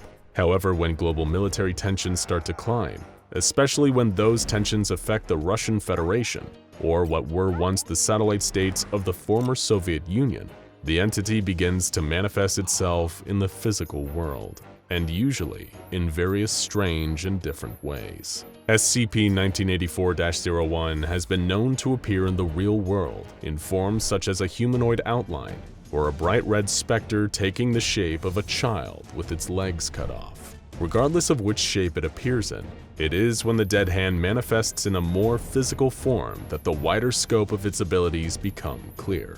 As mentioned previously, it can influence and even launch nuclear weapons, overriding their command systems and bypassing launch sequences. After appearing fully, SCP-1984-01 will travel at speeds of up to 140 kilometers an hour, directly to the nearest military installation capable of launching intercontinental ballistic missiles. Once it reaches its destination, SCP-1984-01 will immediately attempt to override the necessary systems to initiate a launch. After firing missiles at their predetermined targets, SCP-1984-01 will hastily travel to another facility housing nuclear ordnance, repeating the process until it has successfully launched all of Russia's atomic weapons. When engaged, the physical manifestation of SCP-1984 is highly aggressive, and will lethally defend itself against anyone that it observes trying to interfere with it or stop it from causing a nuclear launch. The entity has displayed the ability to disrupt the nervous system, causing excruciating pain and debilitating damage to human beings. Its only known weakness, if any, is a susceptibility to microwave radiation. Although exposure to this does not seem to cause any lasting damage to SCP-1984, instead only temporarily disorienting its physical form. As for the origins of SCP-1984, the Soviet Union's official liaison with the SCP Foundation offered some clarity on this. Ironically, during early 1984, the liaison, a doctor named Sergei, described information regarding the Dead Hand as being of grave importance to the continued survival of the human race. Seeing as he was referring to an enemy that could single-handedly launch the Soviet Union's entire nuclear arsenal, he certainly had a point. A top-secret conference was held in Sarajevo between the Foundation's O5 Council and officials from both the USSR and the United States, using the 1984 Winter Olympics as cover, avoiding too many questions about several nations' high-ranking state officials being in the same place at once. The O5 Council was then given full, in-depth information about the Dead Hand, something they had previously assumed was a more conventional form of nuclear deterrence. SCP-1984 was far more, and worse, far out of the control of the Russian government. It was revealed that the entity had been designated outside the original specifications given to those who developed it. Initially, the Soviets had intended for the Dead Hand to be solely used as a secure second strike response if the leaders of the Soviet Union were killed, SCP-1984 would react in kind to Russia's enemies, launching back all of the USSR's nuclear missiles in retaliation. This is more likely where the Dead Hand nickname comes from, hearkening to the idea of a dead man's switch. Picture that you had been mortally wounded by your worst enemy, shot in the stomach and laying on the ground, rapidly bleeding out. You know that there is no chance you will survive, but you cannot afford to let your enemy get away. What they don't know is that you rigged the entire building around you both with explosives. With your dying breath, you activate the detonator, assuring your own and your enemy's mutual destruction. Kaboom. Then curtains for both of you. The pressing issue, and the reason this secret summit between the USSR, USA, and SCP Foundation was held, was that SCP-1984 was no longer interested in just waiting for Russia to be attacked and only reacting after the fact. Instead, the entity's physical form was trying to preemptively strike at the enemies of the motherland, attempting to activate nuclear launches and send atomic weapons to destroy the United States, France, West Germany, and the People's Republic of China. In other words, the Dead Hand was eager to get a head start at causing total nuclear annihilation, not to mention potentially killing millions and reducing target countries to little more than irradiated craters, awash with deadly nuclear fallout. Both the Soviet Union and the United States begged the SCP Foundation to intervene and contain SCP-1984, and under the direction of the O5 Council, they stepped in to take direct control of the situation, establishing new containment procedures in the hopes of keeping SCP-1984 from hitting as many launch buttons as it could find. The embalmed remains that seemed to create the manifestations of the Dead Hand entity were held securely in an armed containment complex near Verkhoyansk, part of the Sakha Republic within the Russian Federation. SCP-1984 was placed within a standard humanoid containment cell, which was itself held within a Faraday cage, a type of enclosure constructed with or covered in conductive material designed to block electromagnetic fields. This was done to block any external broadcast signals from reaching SCP-1984, and thus causing it to manifest its other form if it learned of an impending attack on Russia, even a fictional one, perhaps as a part of a television broadcast. As part of the Dead Hand's containment, all signals broadcast near its cage are to be monitored, and only broadcasts featuring doctored information would reach the entity. Thankfully to the work of the SCP Foundation's Information Control Team, SCP-1984 is drip-fed a stream of carefully fabricated information. Using on-site equipment and facilities, a team of military historians, economists, actors, and Soviet media specialists, the Information Control Team have created an ongoing narrative wherein the Cold War never ended. Through falsified radio and television broadcasts made to look like era-appropriated news organizations, they managed to keep SCP-1984 convinced that the nuclear stalemate between the Soviet Union and United States is still ongoing. Unfortunately, sometimes information from the real world is able to bleed through.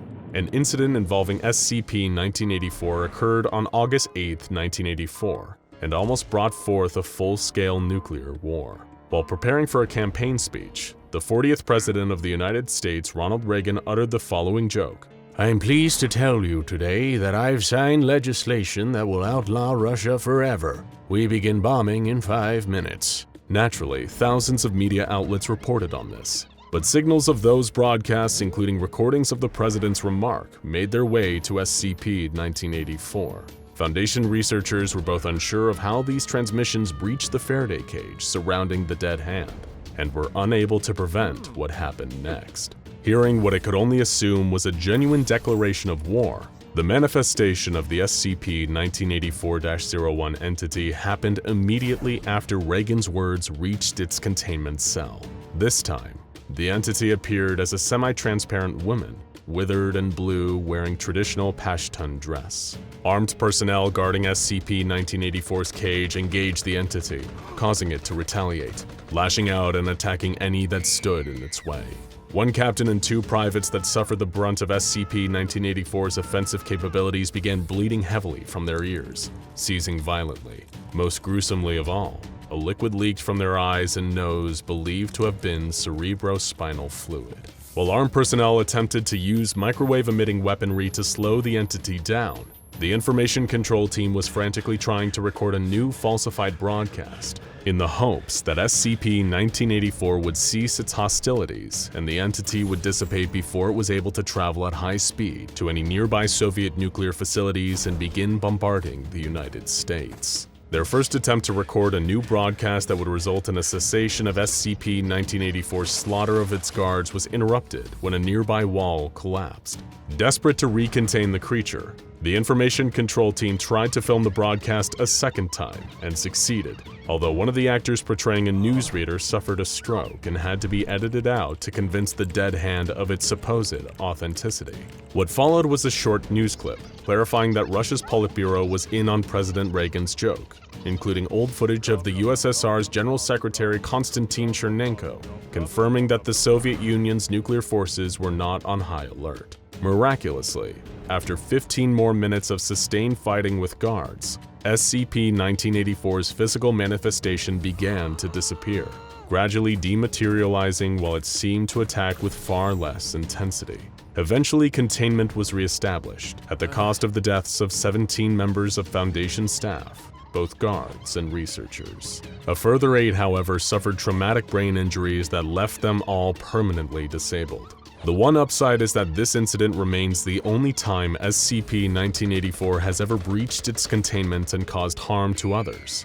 And considering that it could very well have launched Russia's nuclear arsenal, the casualties could easily have been much higher. So remember, folks, don't joke about nuclear weapons, especially if you're the president. You never know what anomalies lurking in the bodies of dead Russian soldiers might be listening, and if they are, you'd better hope they have a sense of humor.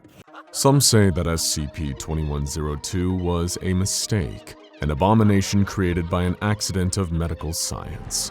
Maybe those people are right. Maybe there's much more to it than that. Either way, they don't know the full story.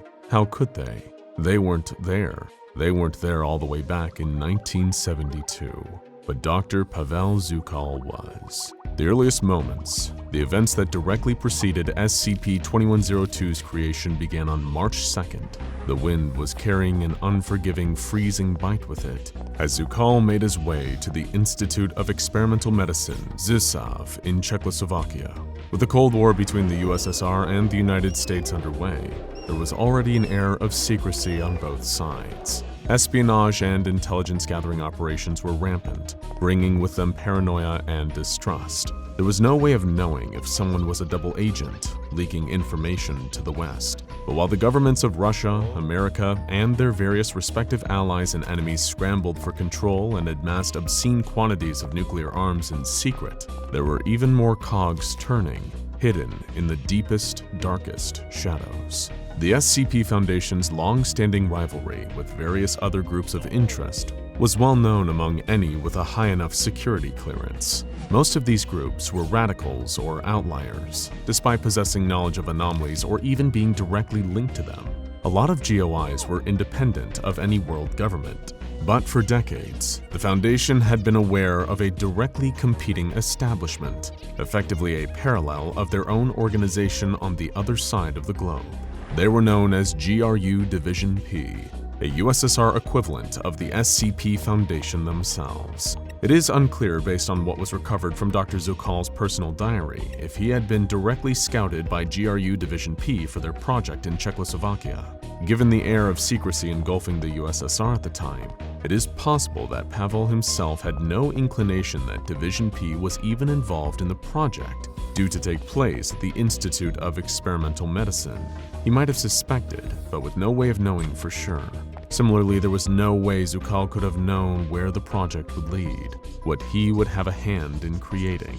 The initial few weeks after his arrival at the Institute were rocky, to say the least. Zukal, along with a team of scientists and technicians working on orders direct from Moscow, had to contend with unreliable equipment and difficulty getting electricity to power the project. Eventually, after clearing those initial hurdles, testing could begin.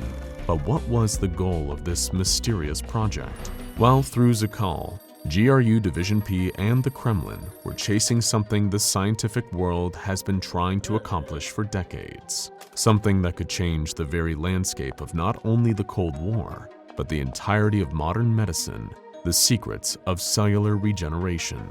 Unlocking that would, in theory, enable them to create the world's very first unkillable super soldier. And hey, it definitely wouldn't be the craziest secret operation carried out by a world superpower during the Cold War. The CIA spent millions turning a cat into a listening device and training it to infiltrate enemy headquarters. This so-called acoustic kitty was struck and killed by a random van during its first mission. Compared to that, a cell-regenerating super soldier was positively sensible. With a worldwide nuclear arms race already underway, perhaps the project's ultimate goal was to produce an entire army of these self-regenerating troops. With something like that in their hands, the USSR would have the manpower to reinforce their nuclear arsenal, and potentially even soldiers capable of surviving and healing from the effects of an atomic blast. On the 5th of May 1972, the first of the project's human test subjects began to show promising results. They underwent physical trauma at the hands of Zuccal and the other scientists, only for their bodies to react much faster than the ordinary healing process would allow. Rapid clotting took place in the affected areas, preventing the subjects from bleeding out. However, this quickly went awry. The clots turned into severe lesions. Realizing this had occurred thanks to Macaulay, one of the other project scientists administering too much neodymium, Zuccal chastised his colleague, vowing him to drag him to Moscow personally if another mistake like that ever took place again. Unfortunately, by the last few days of June, Dr. Zuccal and his team were no closer to success. Every subject that underwent testing succumbed to the same necrosis. Reducing the amount of neodymium had only made the reaction worse, something Pavel couldn't allow Macaulay to know without the risk of it being held over his head for the remainder of the project. In every instance, the doctors were able to trigger rapid cell division, 50 times faster than that which occurs in the ordinary healing process of human beings. But the biggest drawback was that this division would quickly become uncontrollable. It was creating enough new matter on a cellular level that it would choke each test subject in its own excess waste. As you might expect, Dr. Zuccal noted this in his diary that this process wasn't a pretty sight. Come mid-August 1972, the project scientists decided they needed a test subject with more resilience than the average person, and a suitable candidate was provided. He was a counter-revolutionary who had been sentenced to 15 years in a uranium mine as a punishment detail. Despite such an extended period of time under the harsh conditions of the mine and the close proximity to a radioactive element such as uranium, the man managed to survive unscathed. Upon closer examination, this new guinea pig, referred to as X16, had a rate of healing twice as fast as that of an average man. Perhaps it was a random genetic abnormality that made X16 this way, or maybe it was a result of his extensive time in the uranium mines. Either way, it made him the perfect new subject for Zuccal's experiments. Initially, subject X16's preliminary testing results looked promising.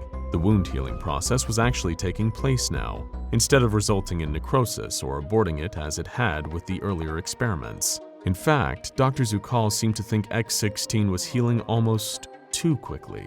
But nevertheless, testing continued, although not without a different type of problem. The questionable morality of what they were doing began to set in for Pavel, causing him nights of endless tossing and turning, unable to sleep as he reflected on what he'd done. X16 had managed to survive for much longer than the earlier test subjects, but it was clear that the torture this man had to endure was exacting a heavy toll. Every day, the doctors would lacerate him, time and time again, recording the results. And every day, he survived, only for the cycle to begin again the next day. For his own part, Zuccal was conflicted. On the one hand, the results of the testing were proving successful, lasting far longer and working far more effectively than they had in the past, and yet on the other, it came at the cost of one man's continued suffering. To make matters worse, Pavel had no way of voicing his concerns to any of his team. Any questioning of his orders or the project's methods would have been viewed by GRU Division P and the KGB as sedition and treason, earning the good doctor a one-way ticket to a gulag, or, if he was lucky, a clean shot to the back of the head from an agent's pistol.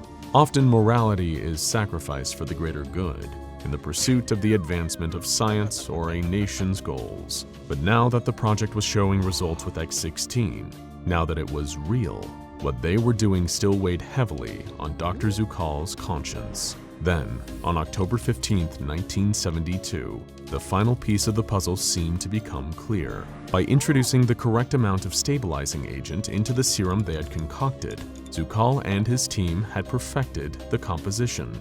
Upon administering this newly completed version of the solution, the doctor noted in his diary that subject X16 was responding well. At least, medically, the subject was responding well.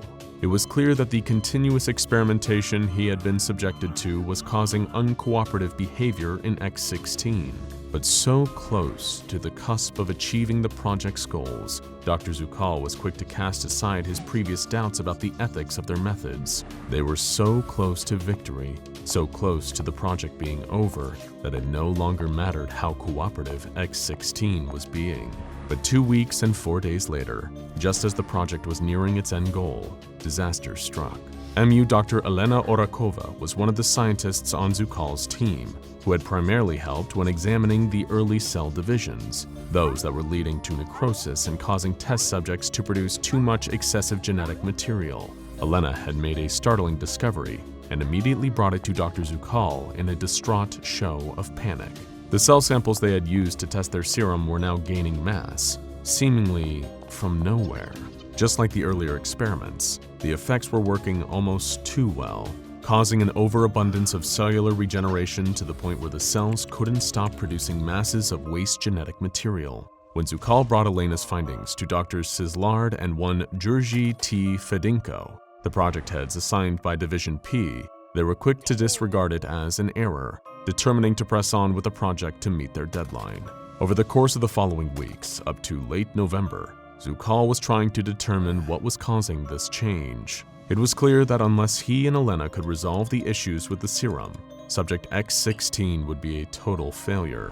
But time was running out, with their superiors at GRU Division P and the Kremlin expecting results by early December. Under untold amounts of pressure and subsequent stress, Dr. Pavel Zukal found himself losing time, unable to sleep to the point where he was drifting off whenever he was on the verge of a breakthrough. By the end, Elena was the only member of the team trying to help him methodically figure out what had gone wrong. The deadline for the project arrived on December 2nd, 1972. Pavel didn't sleep all night leading up to it, knowing he would have to present a functioning super soldier to GRU Division P. In the best case, he was risking being accused of negligent failure, forced to restart the project from scratch, making his months of hard work redundant. But worst case scenario, Zukal could be charged with treason for having not completed the task he was selected for. On the 2nd of December, he wrote, "I really don't know which is better. Tomorrow is a day too." Nobody knows if Dr. Pavel Zukal lived to see that tomorrow. His final diary entry was made on the day SCP-2102 was born. For months, the SCP Foundation had operatives embedded within the Czechoslovakian government as part of innumerable Cold War espionage gathering efforts. During that time, their agents had gathered enough intelligence to make the Foundation aware of a GRU Division P project based at the Institute of Experimental Medicine, and that the scientists there were looking to unlock the secret of rapid cellular regeneration.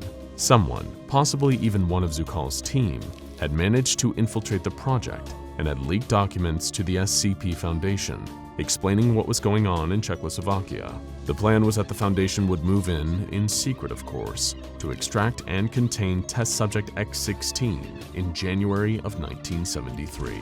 That day would never come to fruition though. On the 2nd of December, only a month before they had planned to act, the Foundation became aware of a catastrophe occurring at the Institute of Experimental Medicine. One of their agents in Czechoslovakia alerted them to a disturbance that had caused civilians and scientists alike to run from the institute in fear for their lives. Something had gotten loose, and the Foundation had to act fast. Luckily, a reconnaissance team was stationed in Eastern Europe. Members of various mobile task forces who had been spying on GRU Division P and the rest of the USSR. Moving quickly, the recon team was deployed to Czechoslovakia. Led by a field commander named Merrick, they were given the objective to determine the cause of the situation and, if possible, recover its anomalous source. Merrick and the recon team arrived on site at the Institute's grounds. The entrance to the bunker which had been housing the project was left wide open, with not a soul in sight. As the team progressed further, Merrick couldn't help but notice a pungent smell permeating the labs and offices that they passed. Foundation Command urged their operatives to proceed cautiously and recover any paperwork they could. Among the logistical documents was a diary belonging to one of the scientists, although the name Pavel Zukal on the cover was no longer legible, forever lost. The further he and the other MTF agents progressed, the worse the smell got. They located an elevator, deciding to take it down to the lower levels of the bunker. One by one, the team filed in, Merrick radioing command. "Command, any seismic activity in the area?" he asked. Not that we know of, Merrick," came the Foundation's reply. "Why?" I think I just felt something move down there." The elevator had barely descended a foot before it hit something, stopping in an instant. As Merrick tried once again to contact Foundation Command, that same something came tearing through the elevator floor. Over the radio, the SCP Foundation were treated to a cacophony of screeching, tearing metal, along with the screams of their own men. What Merrick and his team had encountered may have once been a man, perhaps someone subjected to cruelty and torture, but now all they saw was an amorphous, fleshy mass. Immediately, the recon team opened fire, engaging what they assumed was a raging monster. It probably never occurred to them that they might have just wanted to be free after years of imprisonment, followed by months of horrendous experiments. Minutes later, Merrick was able to get in contact with Command again, locked in a heated battle with the entity.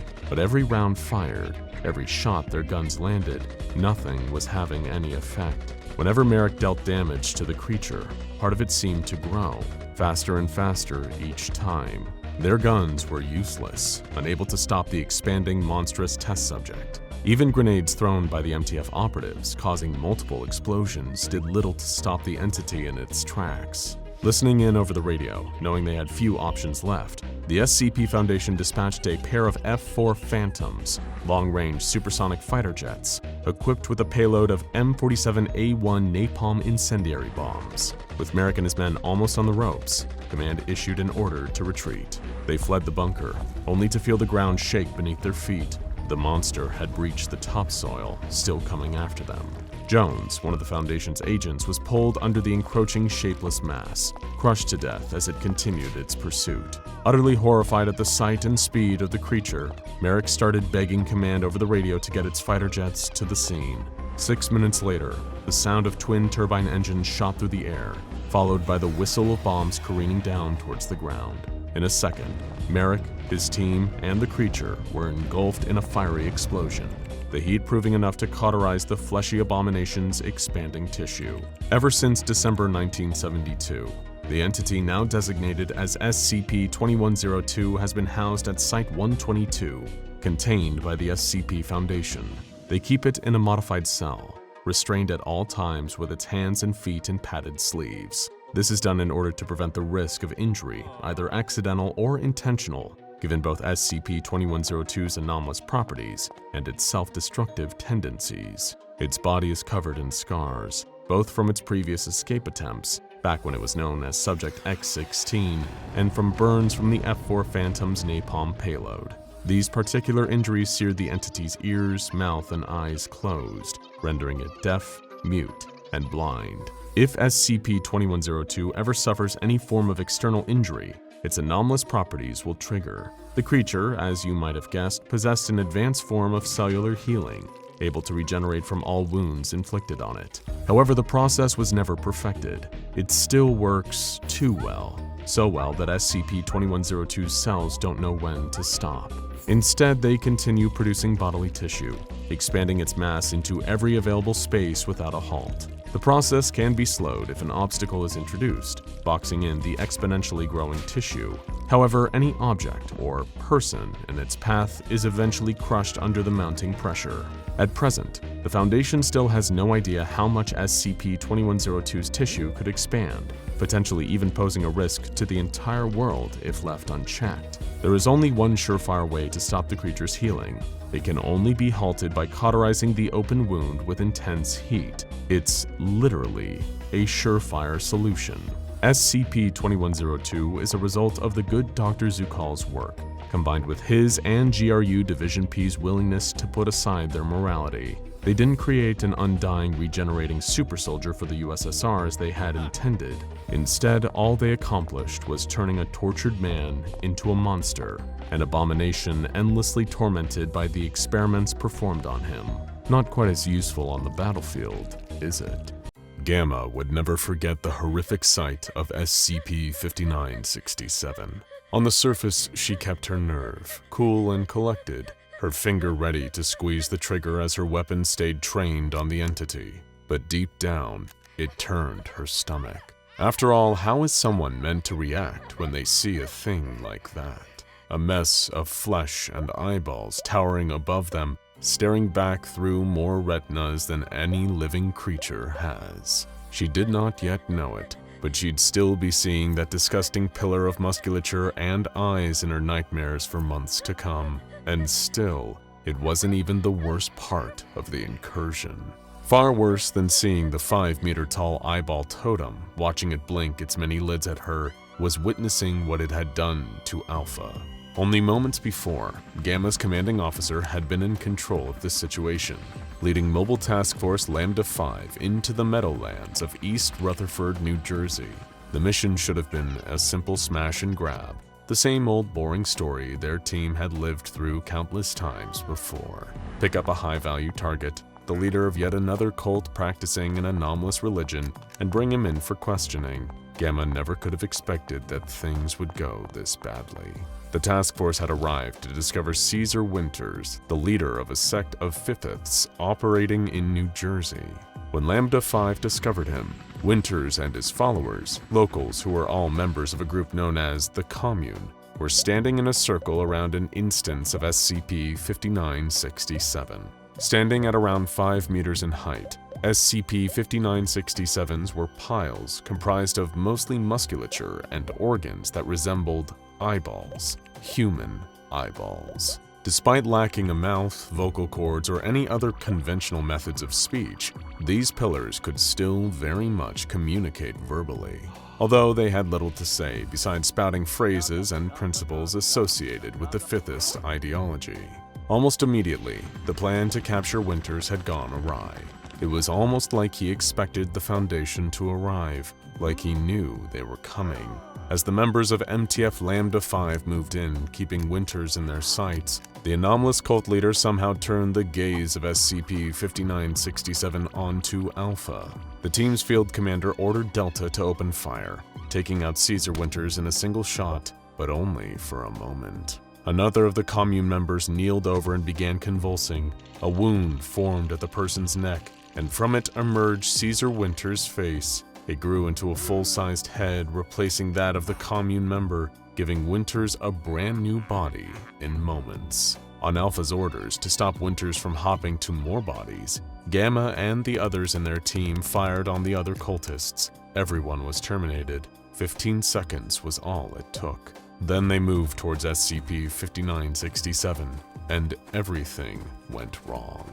The bodies started to convulse violently, as if some unseen hand was shaking them around like ragdolls. Gamma watched as they began to levitate, hoisted by their necks and floating towards the mobile task force. Not one of them knew what to do, keeping their rifles up and trained on the corpses. Each one folded in on itself, becoming compressed masses of muscle embedded with eyes. That was when the team lost Alpha. Something was happening to their leader. She had dropped her weapon and fallen to her knees. Immediately, Gamma moved in to help her commander, trying to pull her back to her feet, but Alpha was resisting, transfixed by SCP-5967.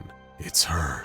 She is lost deep in the cosmos and is angry with us for not helping her find her way back. She will kill us all, lest we lie in our brains and see her for who she truly is. Gamma watched as her team leaders rushed towards the pillar of eyes and licked it. The floating orbs of flesh and eyes that had once been people suddenly hurtled towards the members of MTF Lambda 5 at high speed.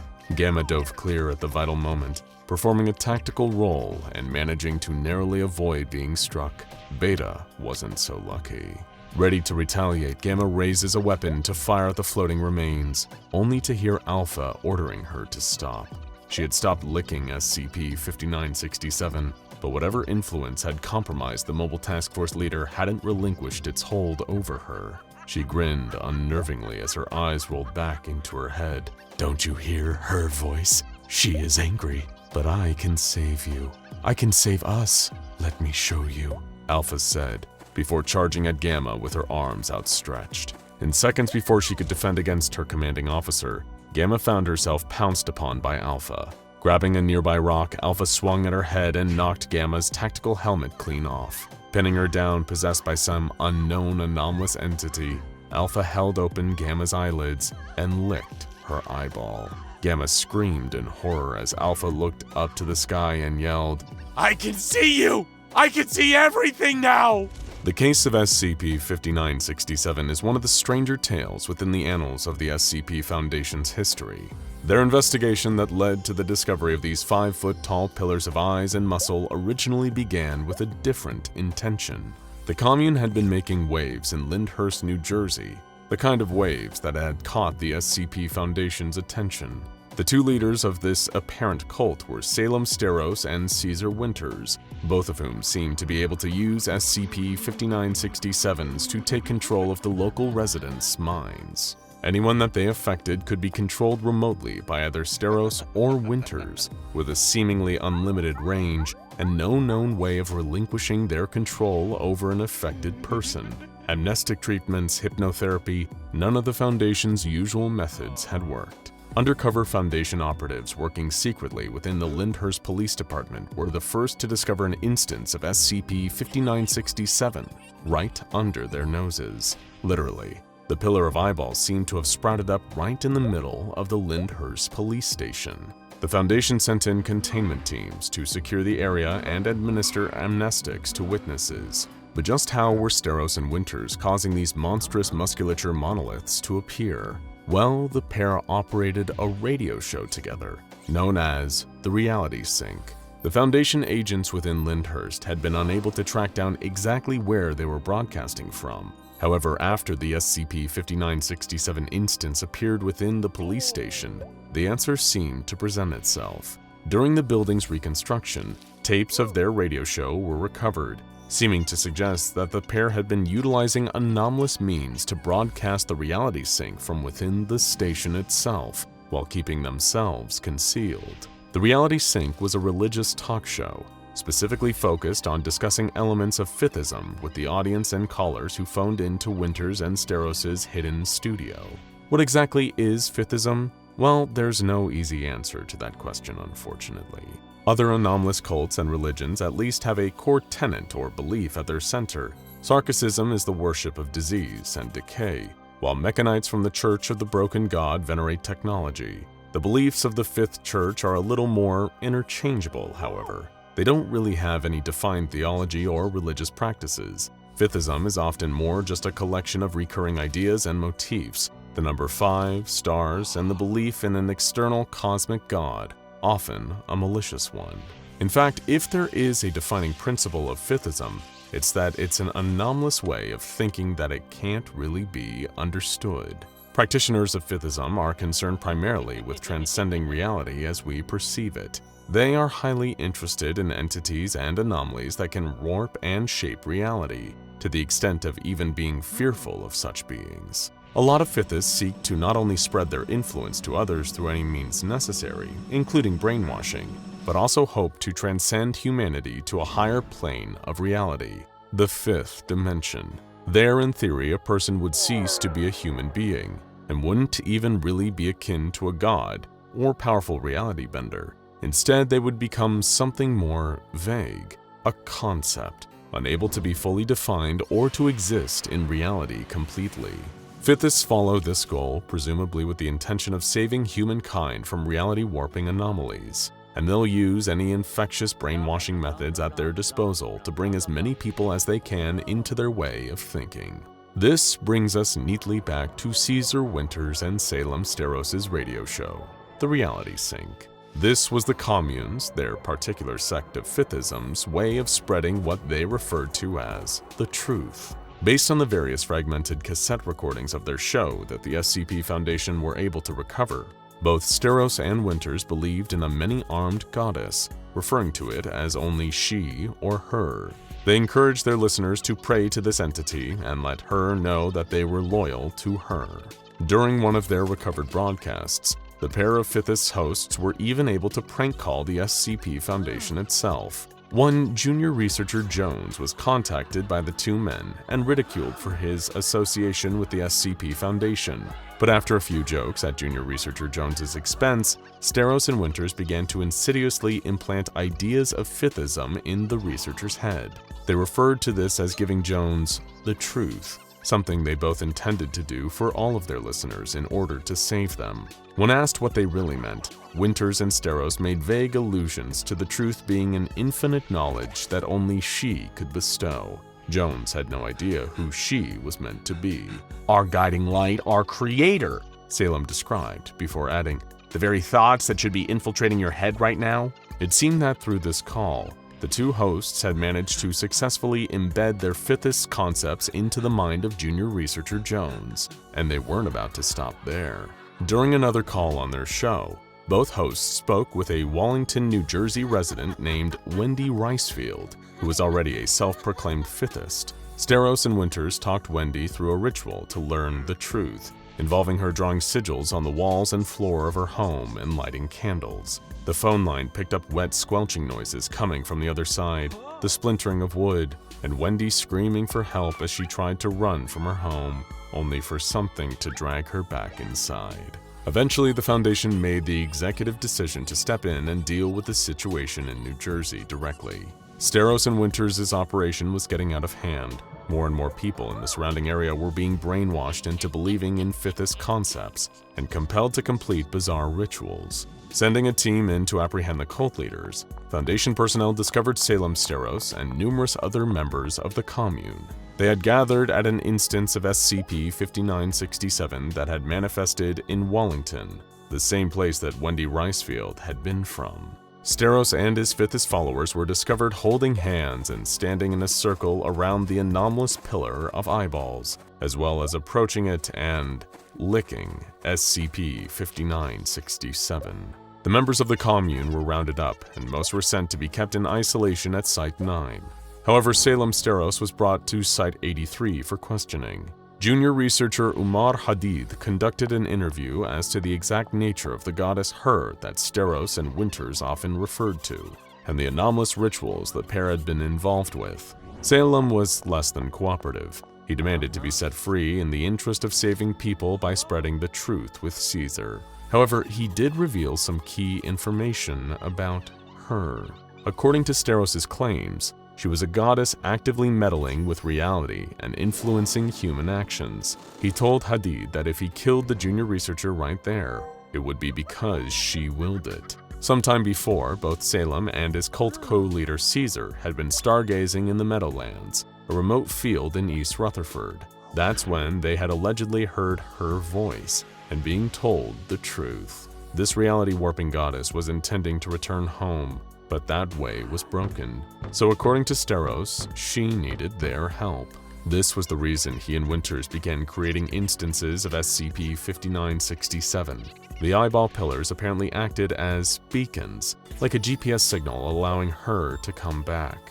The pair and the rest of the commune were attempting to prove their loyalty to her, in the hopes that they would potentially be allowed to transcend reality in accordance with the Fithist principle. Salem Steros was remained into SCP Foundation custody and kept detained in a containment suite surrounded by 3 Scranton reality anchors. Shortly after, the members of MTF Lambda 5 were dispatched, heading to the location Steros had inadvertently revealed during his interrogation. Their mission was to arrest Caesar Winters, who remained at large after the leader of Lambda 5 was compromised. Eventually, Gamma was able to contact the Foundation, who sent a containment team as backup. They secured the surviving MTF operative along with the infected team leader, Alpha, and the instance of SCP-5967 on the scene. Gamma was offered medical treatment and presented with a Silver Lion badge for her efforts in the field, along with a 2-week vacation as a reward. That did little to stop the nightmares, though. She wasn't the same, and neither was Alpha. After 2 long weeks of psychological screening, and no further hostile or anomalous activity, Alpha was interviewed by junior researcher Hadid. During their discussion, Alpha, real name Cassandra Sandy Danofsky, described that she could still hear voices in her head, rambling about the truth, fifism, and eyeballs. Amnestic treatment wasn't helping. Suddenly, someone within the Foundation played a clip of Caesar Winters' voice over the facility speakers, taken from one of his and Steros' radio broadcasts. It triggered an instant paranoid reaction from Sandy, followed by her opening her mouth and revealing something growing inside. Another eyeball. Some kind of post-hypnotic suggestion or other form of brainwashing had affected her, and she began exhibiting anomalous behavior. "Tell me, Hadid, are you a fifthist now?" she asked the junior researcher. "Are you ready to see the truth?" Hadid rushed out of the room, shutting the door behind him. Pacing around the room, Sandy started drawing strange sigils of unknown origin on the floor and walls, lighting a candle through anomalous means. Then there came a bright flash of light as a four-legged entity appeared and attacked Alpha. The two merged, causing her body to change until it was unrecognizable. Well, as human anyway. Standing in the interrogation room where Sandy had been standing was a contorted mass of flesh and muscle, with multiple eyeballs staring out from it. She had turned into another instance of SCP-5967. They all had. They were people. Steros and Winters had made beacons out of living people. When you think of the SCP Foundation, you probably think of the organization being primarily based in the United States. After all, many of the anomalies we cover here on SCP Explained happen to take place in America, so it's easy to lose sight of the bigger picture. The fact of the matter is that the anomalous is not just confined to the United States, and if it were, the Foundation would have a much easier time doing its job than it actually does. Unfortunately for the Foundation, it's not just the US that they have to focus their efforts on. It's the entire world. That's right. No matter where you are on Earth, no matter how far you travel, the threat of being the victim of an unsuspecting anomalous incident remains the same, even on your family vacation to Disney World. Of course, the Foundation's mission is massively expansive too, with each object requiring not only significant resources to capture, but even more to effectively contain and study over a long period of time. And then you have the utilities of each site, keeping the power on and the water running. Or what about actually paying the hardworking SCP personnel who put their lives on the line every day? How about keeping global reconnaissance as a watchful eye in case of talk of any unnatural incidents start making the rounds in the ordinary world? What about maintaining a standing army of trained task force operatives, far deadlier than any other military force on the planet? Resources to cover up events as soon as they happen, field agents, database expenses. It's unimaginable to think of the costs of operating the Foundation in one country, let alone on a global scale. So how do they manage this heavy responsibility? How does the SCP Foundation divide up its resources accordingly, as well as raise enough money to continue operating? Think about it. If you were an organization having to cover the entire globe in service of protecting humanity from the anomalous, what would be the best way of managing your resources? First, you need to make sure you are backed by the richest of the rich, who could use some of their personal wealth to fund your goals. Well, that's the Overseer Council, the group at the top of the Foundation composed of some of the most affluent and wealthy individuals in the world. Second, you'd make sure you had a means of generating revenue. The Foundation can't exactly open itself for donations from the public, and it can't issue taxes, but it can have others do that for them. Cover-up businesses in sourcing funding from the governments of the world, either legitimately or through blackmailing, are two surefire ways to keep the cash flowing endlessly. Who knows how many Fortune 500 companies are actually owned by the Foundation? There's a lot of money in the world to go around, but someone needs to capitalize on it in order to get it. But the most important way to manage global resources is decentralization. Remember what we said about the perception of the Foundation being US-based? Well, it is true that the Foundation has its origins in the United States, and the country is the center of a large number of containment efforts. But the English-speaking branch of the Foundation is far from the only one. Allow us to introduce international branches, or -INT for short. The Foundation likes to codify its various branches based on the majority language spoken there. So the English-speaking branch would cover nations such as the United States, Canada, and parts of Europe. while in regions where Chinese is spoken, the Chinese branch presides over the territory. Truly, the containment of the anomalous is a global effort, with at least one Foundation site located in each country: Africa, India, Japan, Latin America. There isn't a part of the world that the Foundation doesn't have covered, and for good reason too. Anomalous objects can be discovered anywhere and everywhere. Having locations near all major population centers isn't just a luxury of having unlimited funding. It is the very thing that necessitates such funding. And with international branches adhering to their own policies, holding their own personnel, and speaking their own languages, it should come as no surprise that they have their own database of SCP objects too. That's right, each branch has an archive of files of their own, written based on objects contained in their respective country. Imagine being the guy who's just finishing reading all of the files currently existing in the English database, when you realize then you have to drudge through several more databases filled with thousands upon thousands of files just to be the completionist your heart wants you to be.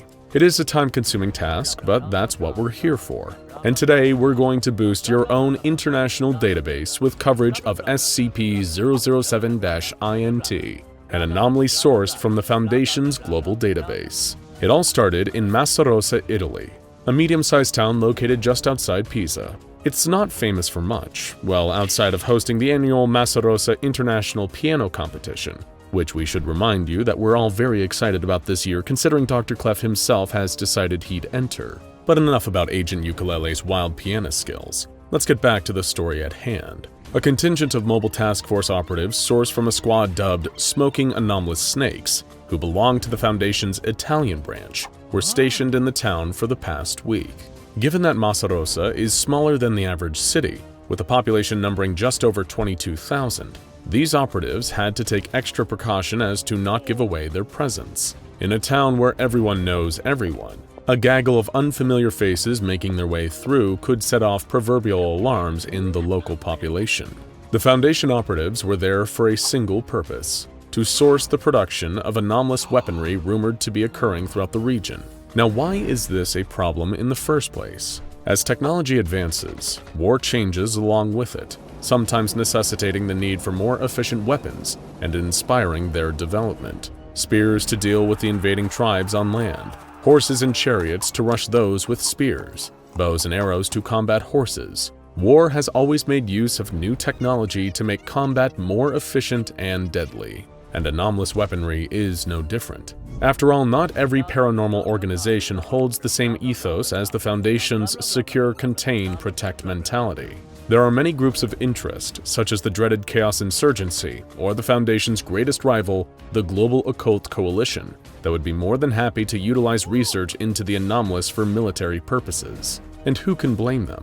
With anomalous weaponry, situations can be resolved, and enemies eradicated easier and deadlier than ever before.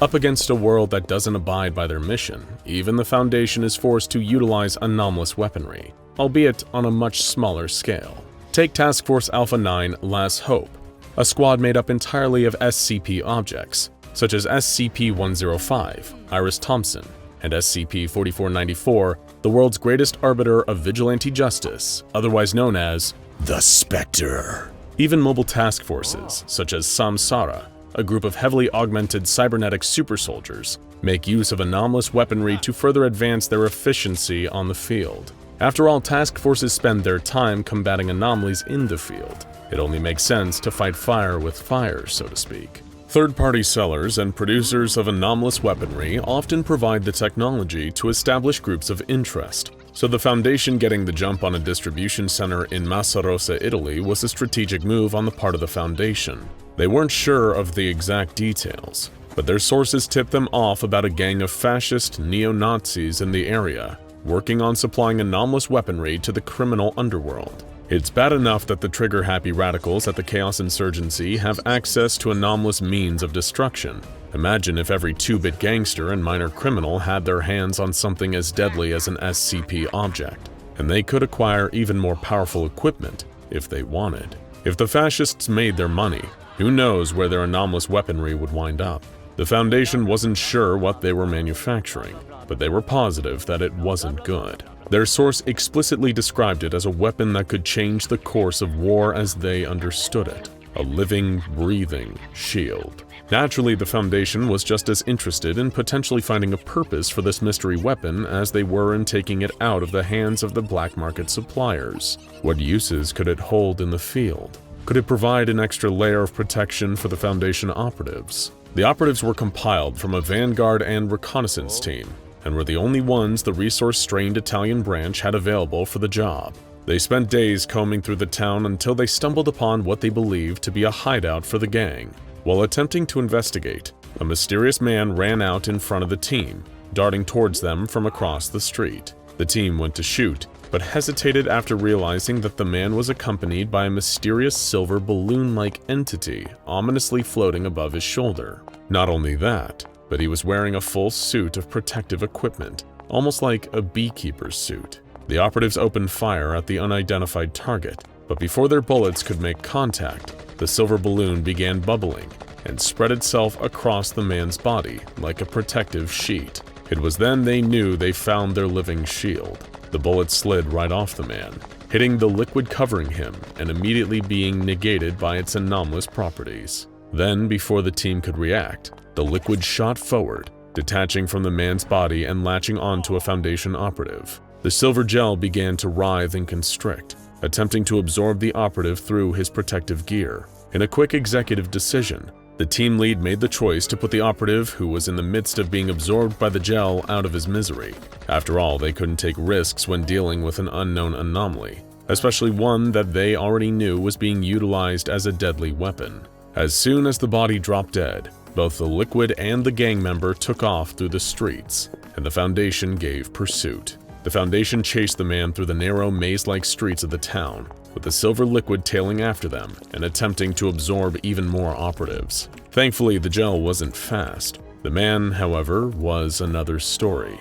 The operatives chased and chased, indiscriminately unloading a salvo of bullets into the general area. A few struck, puncturing the man's skin and causing him to bleed. Following the trail of blood, the Foundation was able to corner him into a street alley. But then, all of a sudden, the gel burst through the concrete wall the man was backed up against, the anomaly now larger than ever. The goo reconnected with the man, shielding him from the Foundation's firepower and allowing him to run away and escape.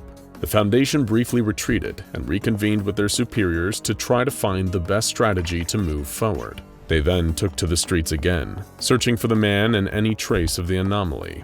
They found bits of the liquid strewn through the streets, squirming and writhing.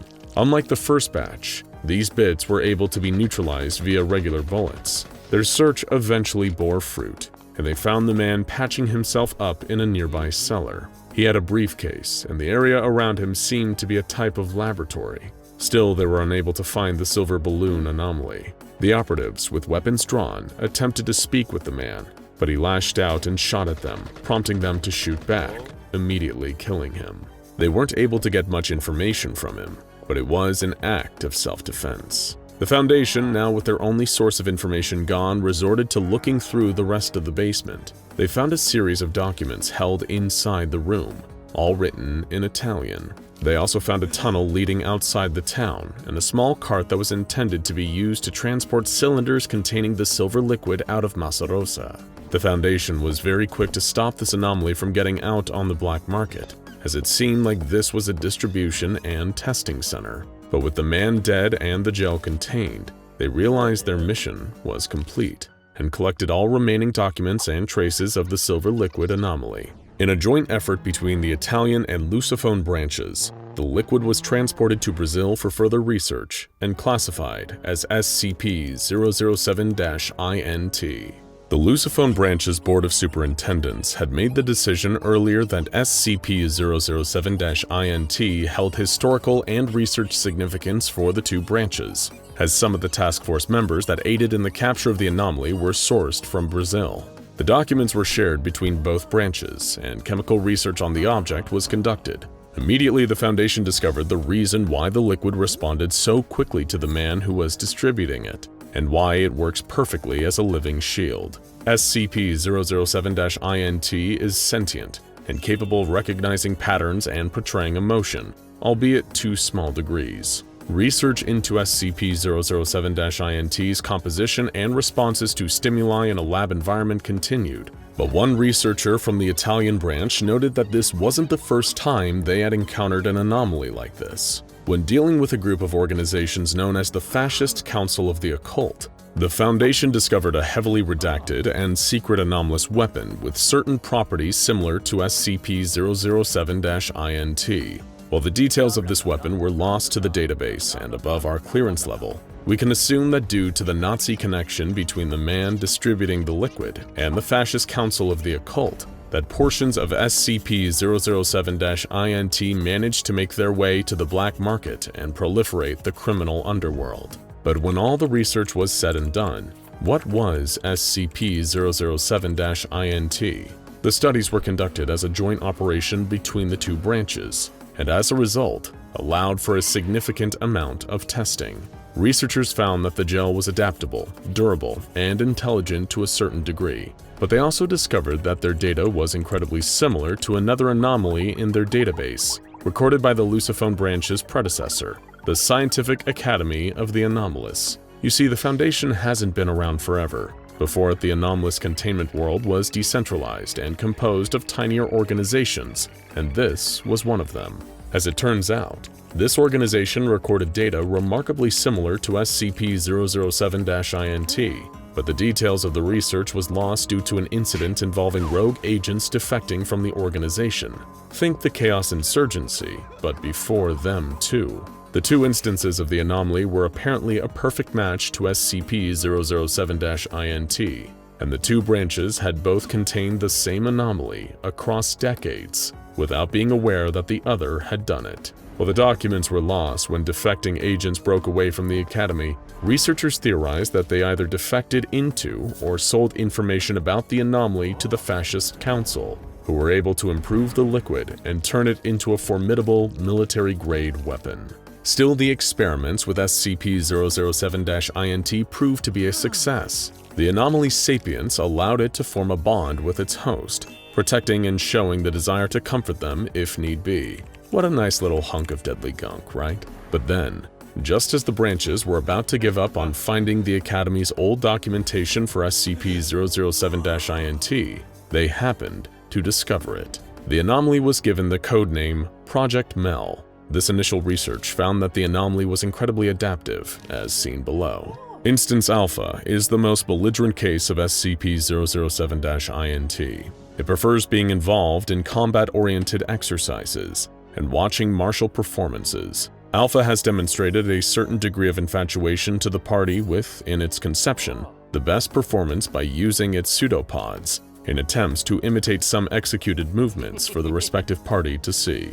Instance Beta is an exemplary case of personality. I've witnessed Beta abducting a stuffed penguin, irresponsibly given by one of its operators, to demonstrate affection. Beta also displayed excitement when presented with pictures of penguins. An extraordinary situation involving Beta happened when it parted itself. Its copy assumed the form of a penguin, which Beta proceeded to care for in the likeness of an animal companion. Beta protected and guided the copy through the training course until the spontaneous expiration thereof. Instance Gamma possesses a particularly high physical intelligence. It is expressly competent in solving movement-related problematics, such as obstacle courses involving the manipulation of sensitive objects, and complex movement and transformation patterns. Interestingly, Gamma has been seen reacting to music by dancing to the respective rhythm. This original documentation proved to be valuable to the Foundation, as it provided further information on what occurred when SCP-007-INT was stolen from its original location and placed into the hands of the Fascist Council.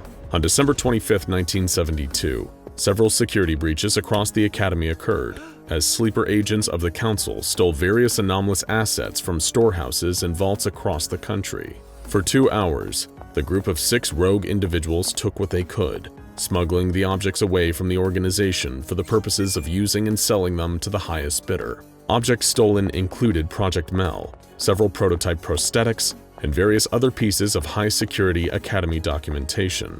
The Foundation also discovered that these sleeper agents within the Academy were students, researchers, and operatives who had been working with the organization for years, sometimes decades. Given their history, it's possible that they may have been coerced rather than them being outright agents of the Fascist Council of the Occult. Unfortunately, all of them expired during the interrogation procedures, and only one survived, captured by the Academy via suspended animation, though their whereabouts in the present day are unknown. It's unknown if the Foundation has seen the last of SCP-007-INT, or if samples of the deadly adaptive shield are still lurking in the anomalous criminal underworld. Regardless, whoever possesses SCP-007-INT is surely to be a formidable force for anyone to go up against.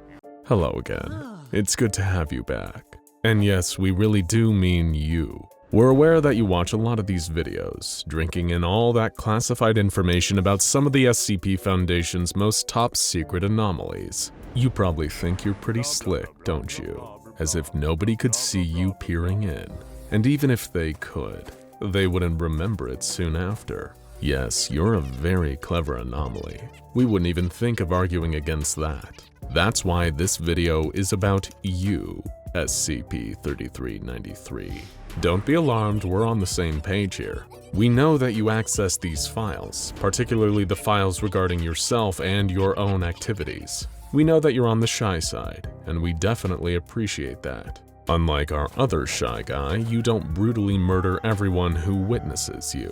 Your greatest crime is accessing and even tampering with SCP Foundation files without permission. But seeing as the Foundation is cold, not cruel, we can forgive that little indiscretion of yours for the greater good. All we ask for is your attention and a few minutes of your time. You're a vain creature, who or whatever you are, so we know you wouldn't even resist the opportunity to hear what we have to say about you. And for the record, you are one of the few people who are actually witnessing this video in the way you're witnessing it right now.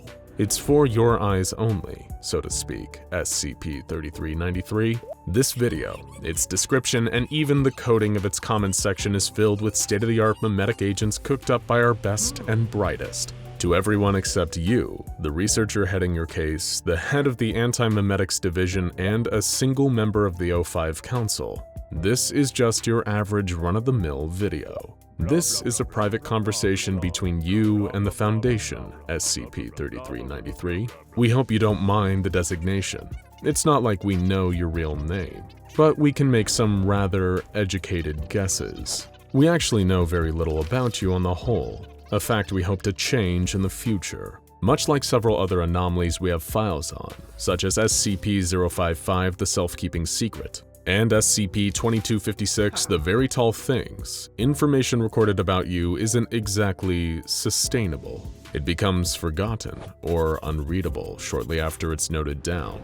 It's a clever anomalous ability, and one we've only been able to counteract with the application of powerful amnestic drugs. But clearly that isn't the only thing you have going for you.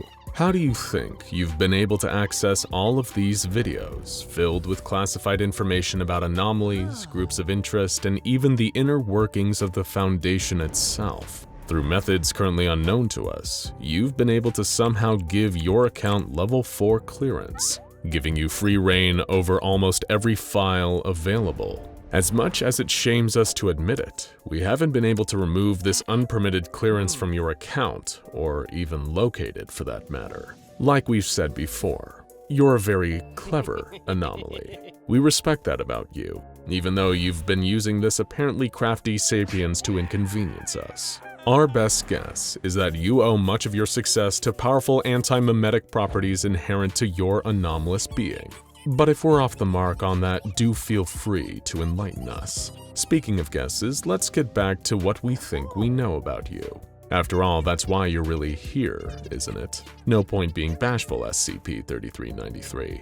You may be good at hiding yourself, but your intentions are plain as day. You don't need to be a senior researcher here to intuit that much about you. The following are all facts we believe we know about you with 90% confidence. You'll have to let us know how close we were in the end. Assumption number 1. You are a corporeal entity. That's right. You probably wanted us to assume that you were some kind of digital ghost, didn't you? Some mysterious, ethereal thought form existing only in the realm of cyberspace while you sneak around Site-31 making mischief. We're afraid that the ghost has been given up, so to speak. As clever as you are, it isn't quite as clever as you believe yourself to be. You've gotten sloppy at times, and in these moments you've given us a wealth of evidence. Don't you think the Foundation researchers and guards, people trained to notice even the most minute anomalous interference, wouldn't notice doors opening and closing on their own? Equipment moving, computer terminals activated despite no digital trace of approved Foundation login credentials. We must say we're a little insulted by how much you've underestimated us here. We know the files you've accessed. We know that you're aware of some of the monstrosities the Foundation deals with: ghosts, deadly viruses, reality warpers, some creatures that can shapeshift or become invisible, deadly memes for goodness sake. Did you really think our personnel would see the signs of your meddling and think, it was probably nothing? That's a rather dangerous oversight on your part. Assumption number 2. You're attracted to information about yourself. Don't try to deny this one, SCP-3393. The fact you're still watching this video is proof of your self-obsession, and you've left your digital fingerprints all over any other file that made the mistake of mentioning you. We have pages upon pages of logs showing your long record of unauthorized access, and the grand majority of the files you accessed were about you. Like we said, you're a vain little creature. That much is plain to see. This leads us nicely on to assumption number 3. You seek out this information about yourself in order to make changes to it, or even delete it entirely if it displeases you. We'll admit this one we find the most frustrating. It's one thing to access files without our permission, quite another to mess with our hard work. We get enough problems from Technical Director Rosen already without needing to constantly pester him about improving file security. The file about you has undergone a number of needless modifications and deletions. The following was a personal favorite. Quote, Object Class Euclid. Special containment procedures. Don't worry, I can handle this. Description. I wasn't supposed to happen. I wasn't supposed to exist. At least, not like this. But let me deal with it. This thing that I am is best kept away from all of you. Don't try to analyze me or test me or whatever. I don't want any of you to catch what I have. Just call me self-containing and we'll be good. End quote. We suppose you thought this one was pretty funny, right? You're clearly an intelligent creature, who or whatever you are, but the clear arrogance on display here doesn't suit you. While you may coast off of your anti-memetic properties, it is important to remember that you aren't untouchable. Speaking of which, assumption number 4. Your anti-memetic properties can be transferred. We found this to be a particular interesting wrinkle in your story. We know you've got a sense of humor, so you'll have to appreciate the irony in your attempts to alter or destroy information about yourself, telling us more about you than we ever knew before. Initially, when other files were reported missing, we thought you must have been deleting them out of spite. However, upon further examination, we found that the files were still very much there, and you were the last user to access them. This is perhaps the most dangerous thing about you, and we don't even know if you knew it until now. Your anti-memetic properties have a tendency to rub off and affect the things you interact with. With a power like that, you could compromise the whole database. And obviously, we can't allow that to happen. Assumption number 5. You have a strong resistance to memetic agents, much to our frustration. We know that they can affect you, of course, but your tolerance is far higher than that of the average human being. We needed to load this video with some of our very best just to make sure it would actually work. Your memetic resistance has even foiled certain prior containment attempts. So you've really been making us earn our keep, SCP-3393. Assumption number 6. You are confined to Site-31. This is another inconvenient truth for you, isn't it? First, we need to figure out you're a corporeal being, existing out here in space-time with the rest of us, and then we figure out exactly which space and time you're occupying. Can you feel the net tightening around you, 3393? Of course, we don't want you to be nervous. Just sit tight and enjoy the video. You're a very clever anomaly after all. Far too clever to be contained by the likes of us. You've been performing your operations right under the noses of Site-31's most talented personnel. All the phenomenon we've been attributing to you, from the open doors to the tampered computer terminals, have occurred exclusively in Site-31. And while we may not be able to track down your account and strip it of its phony clearances, did you know we can log which computer terminals unauthorized access to our files comes from? That's just basic cybersecurity. And we don't need to tell you that all of your unauthorized accesses have been logged to Site-31 terminals. Very sloppy, 3393. Or should we call you Dr. Mackey? Forgive us if that isn't your name. We hate to jump to conclusions here at the Foundation, but we couldn't help but notice that your anomalous activity began shortly after a researcher named Dr. Mackey disappeared from Site-31. Interestingly, much like you, Dr. Mackey isn't remembered by anyone else on the site. We only know Dr. Mackey worked here from records we discovered not too long ago. We know that Dr. Mackey was conducting experiments here, though data on the particulars of those experiments have been destroyed by you, we presume. We also presume that you were most likely either Dr. Mackey or the product of one of Dr. Mackey's experiments. We've made a few attempts to nab you already, but you've always slipped through the cracks. Like the sweep of Site-31 where we sent in MTF Eta-10 See No Evil, our team that specializes in combating visual cognito hazards. Those guys are tough cookies, and they're damn good at their job, so it is a mystery how you evaded them. Our current best guess is that you were hiding in some undocumented location within the site. Our attempts at memetic incapacitation were equally unsuccessful. As we mentioned before, it's clear that you have a greater resilience to memetic agents than any of your non-anomalous counterparts. We estimate that even a kill agent would probably do little more than weaken you. That is impressive, we'll give you that. Our estimation for why you've been able to so handedly thwart our attempts at containing you is that your access to the system has also given you access to all of our plans. You know exactly what's going on before we even execute the attempt, giving you time to think up and execute an effective countermeasure. But we here at the Foundation believe that knowledge is power, SCP-3393, and we have more than enough to finally contain you. Don't panic, it's already essentially over, but we'll do you the courtesy of explaining how we got you in the end. Welcome to Operation Bait the Hook. We know you're within Site-31. And we know you're attracted to information about yourself. So we limited the scope of where this handy little video could be viewed to 5 terminals in the site. We put measures in place to notify us whenever the file was accessed, and from which terminal, at which point MTF Eta-10 would be dispatched to seal off all available exits and quarantine the room around the terminal, a process that would only take several minutes. Just enough time for a vain little creature to watch a video about itself, as it's forever entombed within the telltale terminal that finally gave it away. You wouldn't be brought into a containment chamber, so we simply brought the containment chamber to you. As the network connections for this particular terminal are shut off, we can safely say you won't be causing us problems anymore. You're a very clever anomaly, SCP-3393, just not quite as clever as us. Times Square is more than a place. It's a living, breathing organism. It's bustling with almost 1 million excited revelers from all over the world, braving the cold to watch the iconic New Year's Eve ball descend and usher in another 365 days. All of it has been building to this. Everyone chants in unison during the closing moments of the descent. 3, 2, 1. It should be a cheer, a moment of joyous celebration. Instead, silence. The massive screens that normal dazzle with advertisements from brands paying fortunes for mere seconds of exposure flicker and change. Suddenly, the air turns icy. It's a face. A terrible, monstrous face. White and grimacing, blank eyes, stretched features. It has to be some twisted prank. Someone spliced in a frame from a horror movie to throw a scare into the all-ages New Year crowd.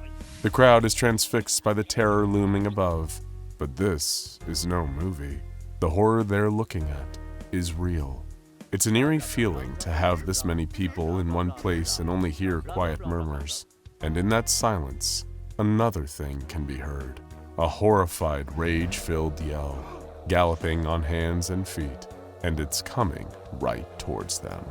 12 p.m., 12 hours until the new year. A dark deal is being made, one that will have implications for the future of all humanity. A lone man with a sizable fortune is making a purchase at one of the many offices of Marshall Carter & Dark Limited, the premier purveyors of anomalous products for all kinds of discerning customers. And of course, they're not the sort to take New Year's Eve off. The man is buying what seems like an innocuous piece of paper inside a manila envelope. No one outside this room has any idea that he's buying a piece of paper that could usher in the apocalypse. The employees of Marshall, Carter & Dark know better than to ask questions of their customers. Even if they do end the world, the apocalypse can be filed away as a Q3 problem. With a maniacal glint in his eye, the buyer, a man you will come to know as Samuel, approves the transaction on his phone. Once the transaction is complete, he receives the envelope. Pleasure doing business with you. Now, it's time for the next phase of the plan. 1 p.m., 11 hours until the new year. Dr. Dan paces his containment chamber. Another year in his own personal cell. Wonderful. His never-ending quest to slay the monster so intrinsically tied to his own life and his own identity, SCP-096, has remained fruitless. If only they approved his cross-test faster. If only they allowed him to explore the full extent of the Foundation's destructive capabilities. They could have had this terrible wretch destroyed long before now. But no, they wait. They bide their time. They let more people die. He keeps reading up on the incidents. The latest one wiped out an entire mobile task force during a botched retrieval event. Highly trained operatives tossed aside like cannon fodder. It disgusted him, even more so knowing that his skill and expertise could be used to end the creature once and for all, if only the Foundation would just let him off the chain. They'd see. Soon they'd all see. He had no idea how right he is. 2 p.m., 10 hours until the new year. A package arrives in the mailroom of Site-19. Naturally, there's a thorough screening process for potential cognitohazards. A large group of D-classes in partitioned-off cubicles reads through all the letters, just to make sure they're on the first line of defense for a memetic kill agent that was intended for admin. Things get worse when one of the D-classes opens a letter that says, "Dear SCP Foundation, thanks for all the memories. Happy New Year. Signed, S." Included in the letter was a strange photograph of a hideous pale face. He calls his superior over the built-in cubicle phone and is confused when the superior begins to panic. Not long after, a huge hideous monster comes barreling through the wall, its white claws extended. 3 p.m., 9 hours until the new year. Samuel takes an Amtrak to New York, smiling at the thought of the carnage unfolding at the SCP Foundation's flagship containment site. Perhaps that would kill a few of those worthless pencil pushers. Were he a lesser man, he might have stopped there, but no, he has far more ambitious plans in mind. The new year was almost upon them, and when it did arrive, he was going to ensure that whoever was left alive would know the pain that he once knew. Though if his plan succeeded, he didn't expect that there would be all that many survivors left to mourn the dead. His train arrives at Grand Central Station. 4 p.m., 8 hours until the new year.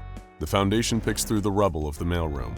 A sack is placed over SCP-096's head, and it's dragged back to the metal cube of its containment chamber to be resealed. There were 36 casualties during the containment breach. Luckily, the photo was mostly destroyed, meaning it didn't present any more danger to Foundation personnel. Analysis on the paper, however, yielded a terrifying discovery. This was not an original photograph.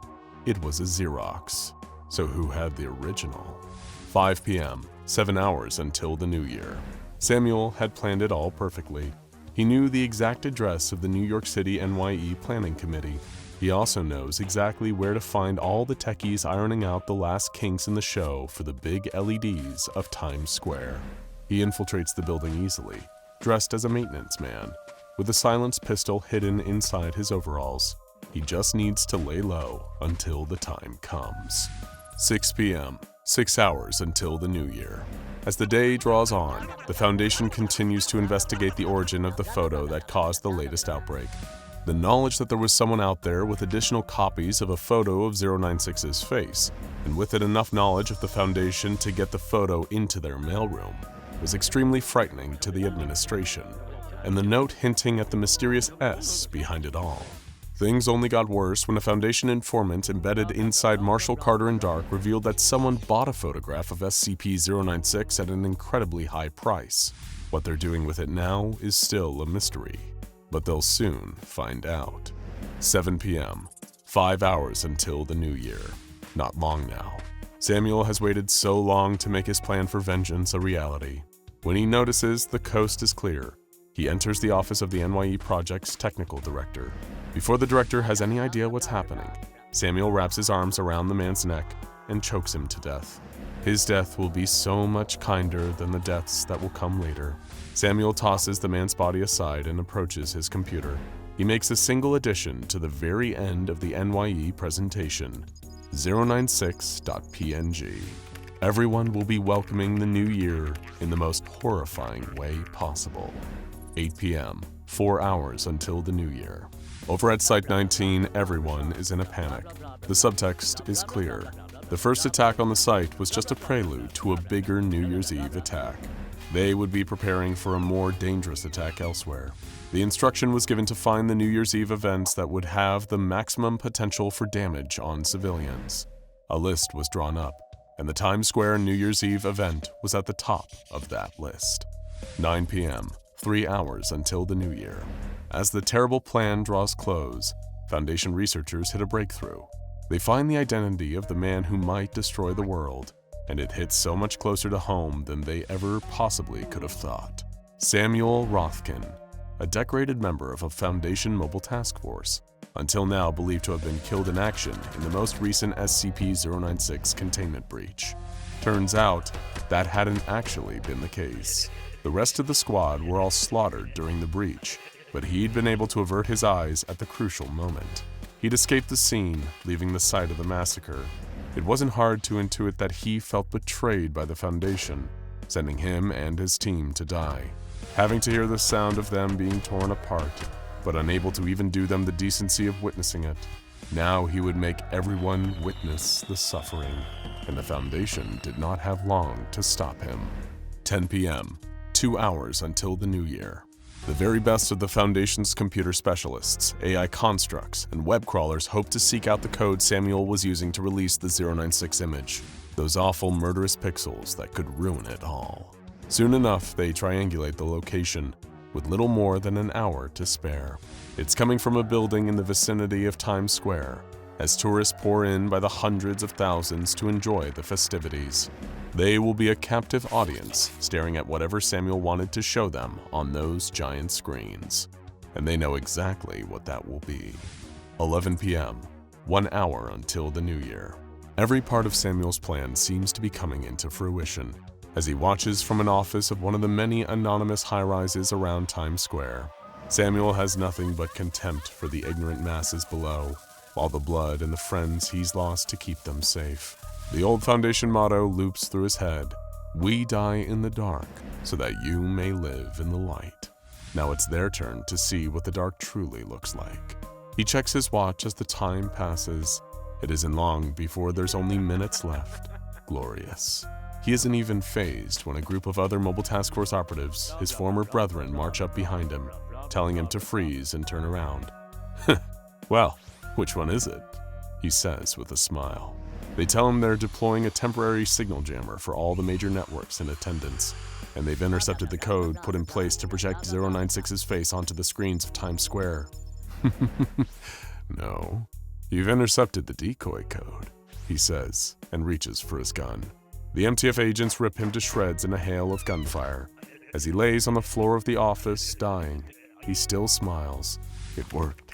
It actually worked. Across the country, at Site 19, the metal cube breaks again. Midnight, the new year. The Foundation has done everything they can, but not every life can be saved. Almost 1 million people have already seen the monster's face, standing like bowling pins arranged in Times Square. And here comes the ball. SCP-096 shatters through the glass and concrete of Times Square and collides with the crowd, all jaws and claws. Blood soon smears the asphalt. Screams bloat the air. There's ripping and tearing. People scatter like ants across the city, spreading off into every street in every direction. As the Shy Guy continues his massacre, more die in the stampede, crushed under the feet of their fellow terrified victims.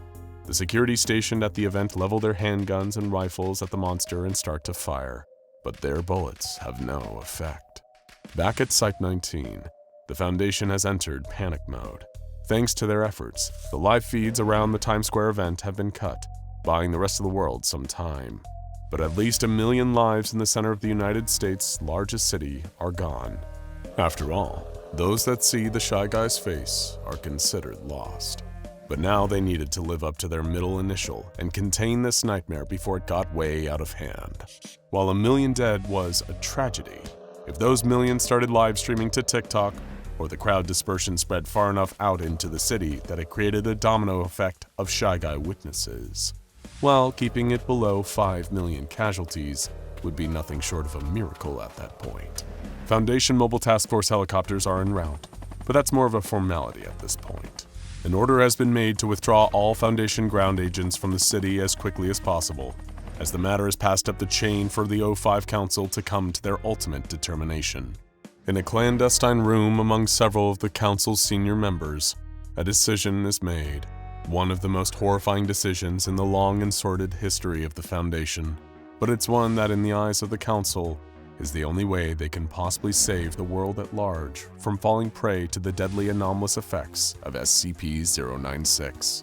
Approval is given to fire a nuclear warhead into the heart of New York City.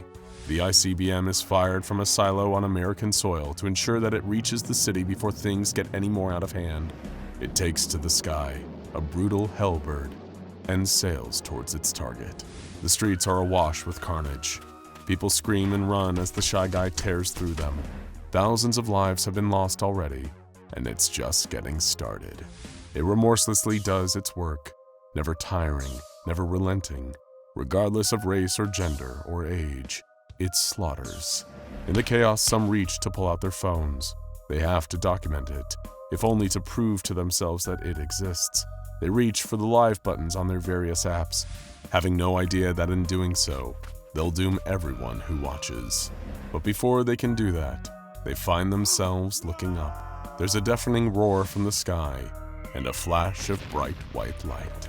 Tens of millions of lives are fried off the face of the earth in an instant, with the intention of saving millions more.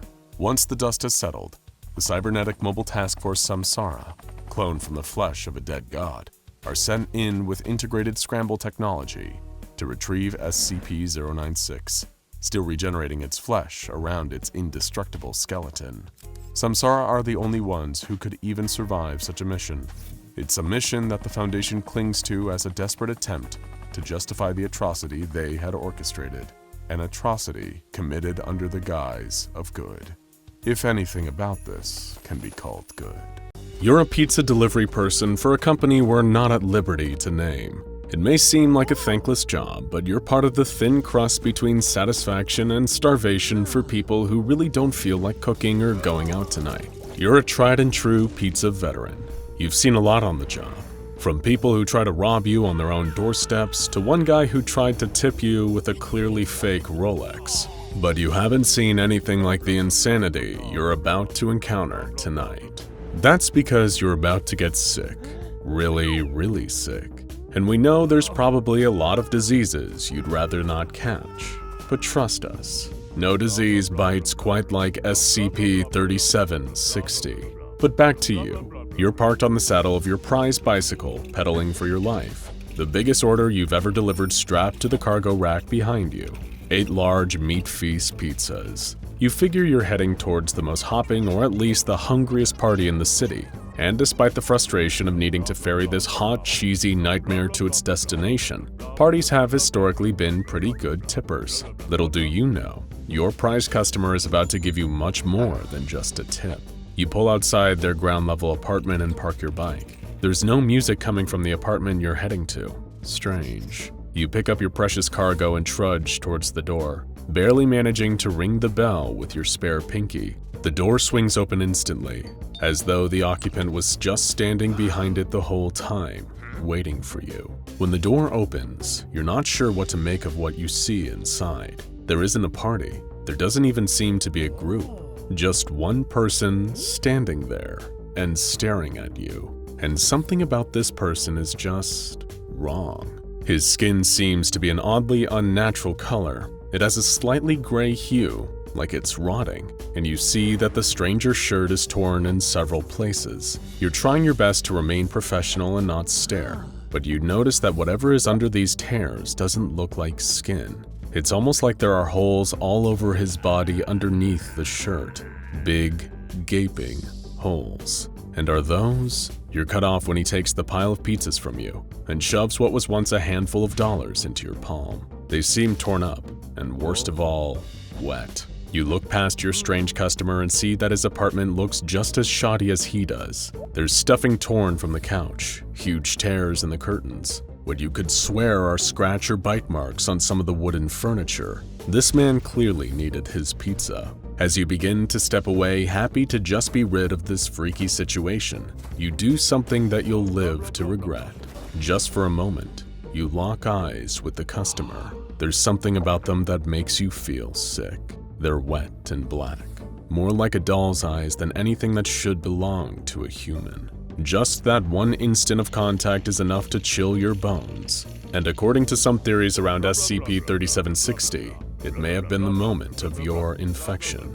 As the stranger closes the door in your face, presumably to eat his obscene number of pizzas, you stumble back to your bicycle, letting your torn-up, gooey tip blow away in the wind. Getting out of this place is rewarding enough, but you can't chase the thoughts of the stranger out of your mind. Was he sick? Was he even human? These are the thoughts swimming through your head as you cycle back to the restaurant. You're so preoccupied you don't even notice the truck speeding towards you. You get sideswiped, destroying your bike and throwing you in the air. You can feel the snap of your arm breaking as you land. It's a horrible feeling to go along with the horrible noise. And as you fade from consciousness, the last thought in your mind is the black, soulless eyes of the customer. When you wake up, you'll find that you're in a hospital bed with your arm in a cast. The doctors tell you that you're phenomenally lucky to be alive given the severity of the crash. The doctor says that you're dealing with a compound fracture in your right arm, as well as some nasty cuts that required stitches, but otherwise, you're fine. The hospital insists that you at least stay the night though, and you oblige. But that night, you find it's difficult to sleep. Partially because of the pain, but mostly because of an extremely strange sound coming from inside the cast around your arm. It's a scraping noise, like something sharp scratching at the interior. You figure it must just be some strange side effect of the pain meds. You're not going to let worry eat you up on the inside. Something else will be doing that soon enough. You're discharged from the hospital the next day and told that you should be fine in a couple of months, as though that's some kind of consolation. You try to carry on with your daily life as much as you can with one arm out of commission, but that awful crunching noise from inside your cast persists. You even start to become paranoid that some sort of insect is trapped inside, or worse, a swarm of insects. But you aren't left with that uncertainty for long. By the next morning, your cast has fallen off. Well, not fallen, per se. A more accurate description would be that it was chewed off from the inside. And not by something trapped in there with your arm, but by your arm itself. When you finally see it, it doesn't even look like an arm anymore. The flesh has turned gray, that same sickly gray of the customer's skin the night of your accident. But worse still, from the top of the hand down to the base of the forearm, your entire arm is split open into a fang-lined, chattering mouth. When you've gotten over the initial horror of seeing the mutations that have taken hold of your arm, you notice something about the teeth in the second mouth. They're nothing like human teeth. They're vicious, jagged triangles, each one like a dagger. These are unmistakably shark's teeth. You give yourself the luxury of having a good scream. After all, what else are you supposed to do after you find your arm has turned into some kind of fleshy shark mutant? You notice that you can hardly even feel the snapping of its jaws, like it isn't even really a part of you. And as much as you try to tense and release what used to be the tendons in your forearm, there is no change. For all intents and purposes, that limb is no longer yours. It just happens to be attached to you. Not only that, but it's always very, very hungry, as quickly became evident from the fact it made such short work of the cast that had been containing it not long ago. You can see that the graying flesh is beginning to spread from your forearm to your bicep.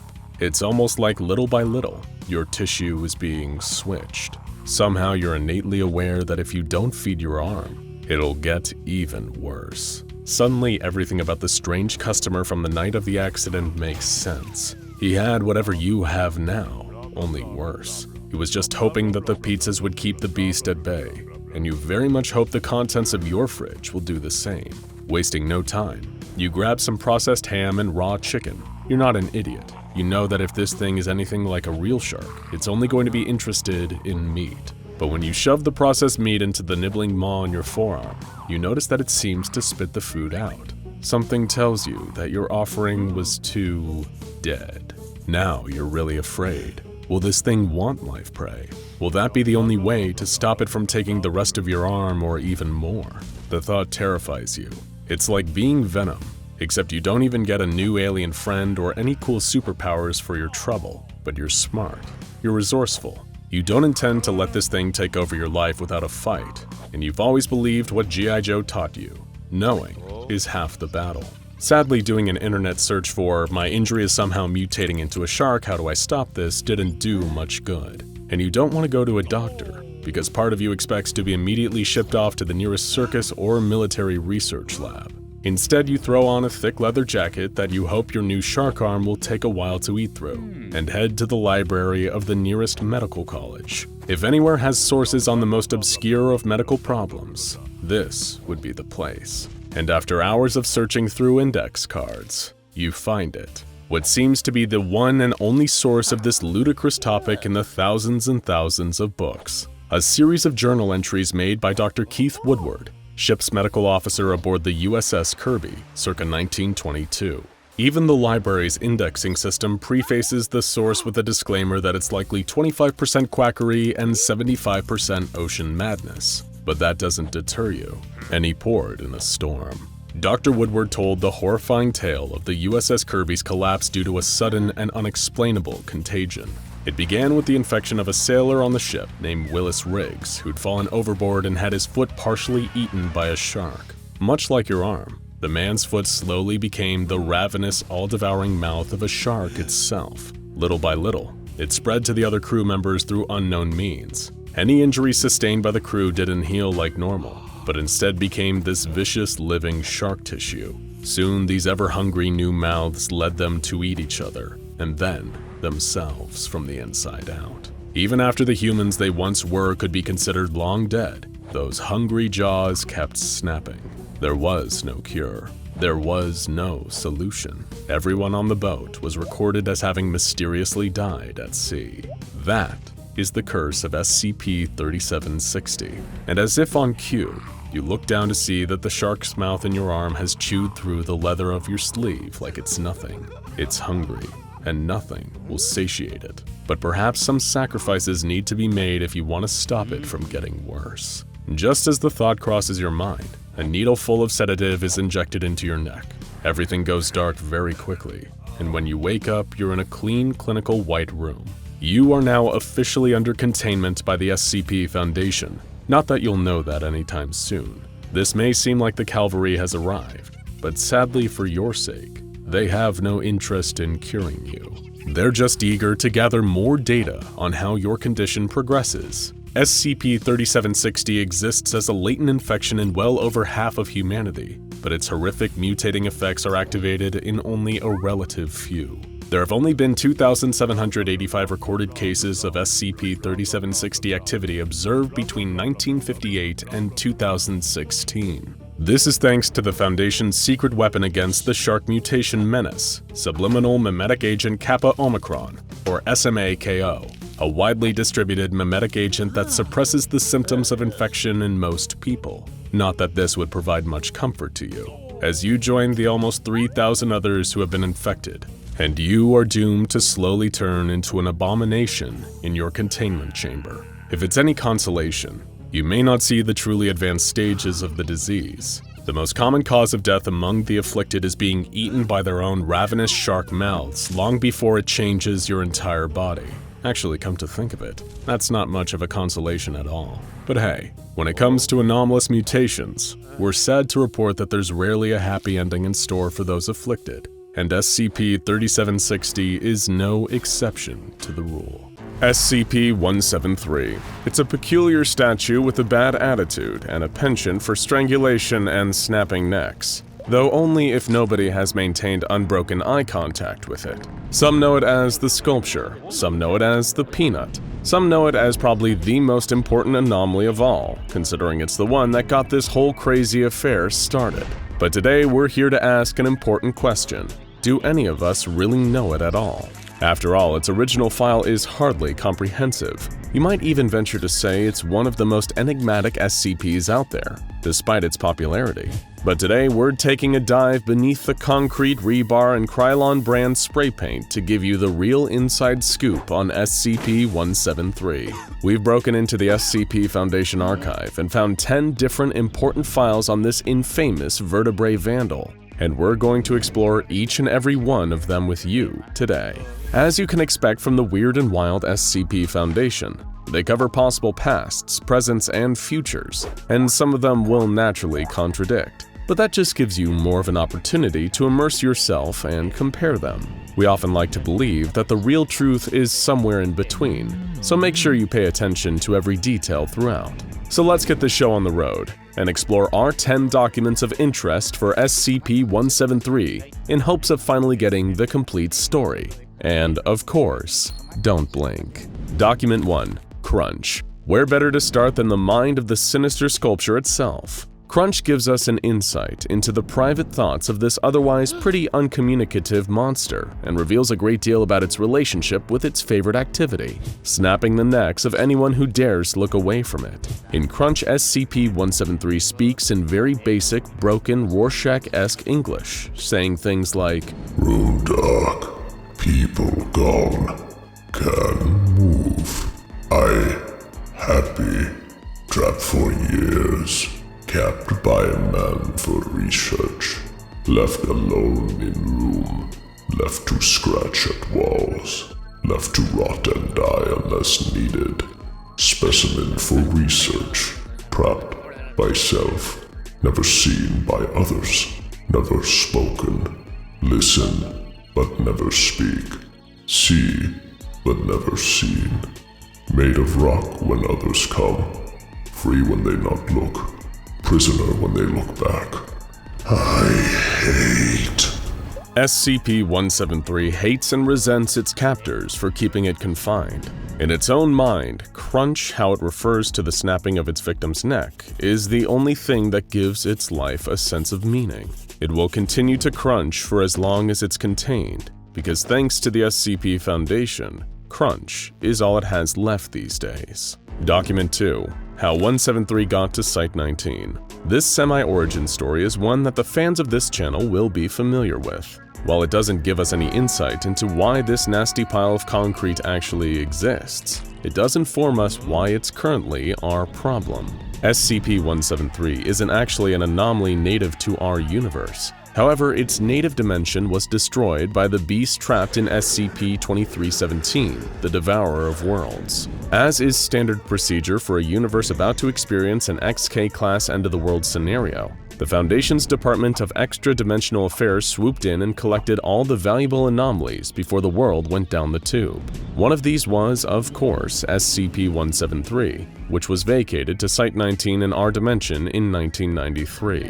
Do you think we would have been better off if we just left him for the Devourer of Worlds to take care of? Let us know what you think about that down in the comments. Document 3. The Black Moon. Sometimes you can be your own worst enemy. If the file on SCP-001, the Black Moon, is to be believed, the SCP Foundation may actually be behind the creation of this ornery objet d'art. Though in the Foundation's defense, it was in service of potentially fighting off a far more deadly foe, the ominous extra-dimensional being known only as the Black Moon. One attempt to stop the Black Moon from destroying the universe was known as the Key Project, which involved creating a number of items linked to the Black Moon via conceptual engineering that would hopefully nullify its effects. The objects needed the following qualities: an inability to act while under observation, a hostility towards human life, and the capacity to end conscious life if given the opportunity. Those three descriptions fit SCP-173 to a T, and it was considered the project's greatest success. However, it sadly wasn't enough to actually stop the horrific rampage of the Black Moon. The researcher managing the case, Dr. Moto, was so ashamed by the failure that he willingly entered SCP-173's containment chamber and got his neck snapped in the process. Document 4. Conclusions regarding D-173-2263 incident. This document finds its origins in the video analysis of a Foundation researcher with an incredibly powerful name, Dr. Delano Smasher. Dr. Smasher had closely observed video footage of SCP-173 killing several members of D-Class personnel, and began formulating a new theory about how 173 actually killed its victims. Dr. Smasher theorized, after all, that something with arms as short as SCP-173 and no opposable digits would have trouble effectively strangling or snapping human necks. According to Dr. Smasher's observations, SCP-173 doesn't actually make any physical contact with its victims. Instead, the victims feel oddly compelled to look at the creature if ever nothing is looking at it. Their eyes will snap open, and their heads will twist at any angle they need to in order to look at the creature in the eyes. It's the sheer force of this sudden change that often leads to snapping necks and bruised faces for the victims, not the sculpture itself physically causing the damage. If Dr. Smasher is to be believed, the sculpture is deadly purely because it simply demands to be looked at by somebody at all times. Document 5. Anniversary. This brings us nicely to our next document, Anniversary, positing a different theory for the mysterious creation of SCP-173. This comes from the perspective of said possible creator, an anomalous entity that we'll call the Artist. Much like the unfortunate Dr. Moto, the Artist, an intelligent being that can seemingly become invisible and intangible at will, considered SCP-173 to be its finest creation. It viewed SCP-173 as a perfect representation of humanity. It does nothing but bleed and defecate, and if anyone refuses to pay attention to it, it kills them. It was a perfect symbol of the Artist's contempt for humanity. It even easily snuck into Site-19 to visit SCP-173 on the anniversary of its creation, and found the Foundation's lack of appreciation for this fine creation. As an act of revenge for keeping his creation locked up and out of sight for so long, he gave the sculpture permission just once to kill someone who looked away, even if others were still looking at it. For SCP-173, this would be considered a wonderful little treat. Document 6. Her Masterpiece. This next document, known as Her Masterpiece, suggests that SCP-173 was created by a very different kind of artist. While this potential creator of SCP-173 was somehow able to produce an anomaly, she was not anomalous herself, just motivated by rage and revenge. She'd been pregnant in the past, but lost the baby due to the actions of a man whom she considered her greatest enemy.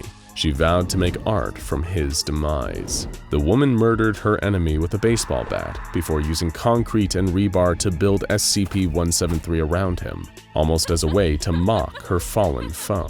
However, like something out of a horror movie, this act of murderous creation somehow imbued SCP-173 with life. When this spiteful artist had eventually finished the creation and started to walk away, it claimed her as its first victim. The last thing she remembered hearing was the sound of concrete scraping against the ground, and then a nasty crunch before everything went dark. Document 7. Regarding the statue. From one tragedy to another. The document regarding the statue shows the journey of researcher Marcus Silburn from idealistic young employee to full-on mental breakdown after trying and failing to gain control of SCP-173. He entered the SCP-173 project with bright eyes and big ideas about how to contain the sculpture, suggesting that the human element be removed entirely in order to reduce risk to Foundation personnel. He proposed ideas like introducing a sprinkler and drainage system to the chamber and using a sentient AI and remote viewing technology to keep SCP-173 immobilized. However, he was then enlightened to some frustrating and frightening facts about SCP-173. In the absence of actual present human observation, the same buildup of feces and blood that the creature somehow excretes builds up in any technology used to control or contain it. It destroys the circuit boards of AIs, takes flying camera drones out of the sky, and even degrades the locks on its chamber doors, leading to the brutal death of a janitor in the hall. Researcher Silburn advanced far enough through the ranks of the Foundation to be in direct communication with Dr. Jack Bright, the director of Site-19. After his final attempt at containing the creature without direct human observation resulted in a containment breach and the death of 12 people, Silburn was moved off the SCP-173 case after breaking down and begging for permission to terminate the anomaly. Permission was denied. Dr. Bright closed the document with a note to a member of the O5 Council reading, "It can be surmised that our conclusion was correct. The object, for whatever reason, desires or requires human attention and will not be denied it." Document 8. A Chance at Freedom. We once again return to the direct perspective of SCP-173, but this differs vastly from the perspective of SCP-173's inner monologue presented in Crunch. According to the document entitled A Chance at Freedom, SCP-173 was actually an incredibly intelligent agent of espionage, sent from another dimension along with its unknown cadet, though the cadet is heavily implied to be SCP-096. This piece details a containment breach from SCP-173's perspective, as it is shown looking down on humanity and its primitive technology. It laments the fact that it lost its weapon during the interdimensional transfer, and it seethes that if it still had its weapon, this all would have played out very differently. Despite conceding the fact that it underestimated the humans, which was the main reason it ended up in containment, it spends the majority of the document touting its own superiority, until one of the SCP-131, the iBots, turned up and froze it in place. The degree to which SCP-173 hates the iBots cannot be overstated. Document 9. Experiences with SCP-682.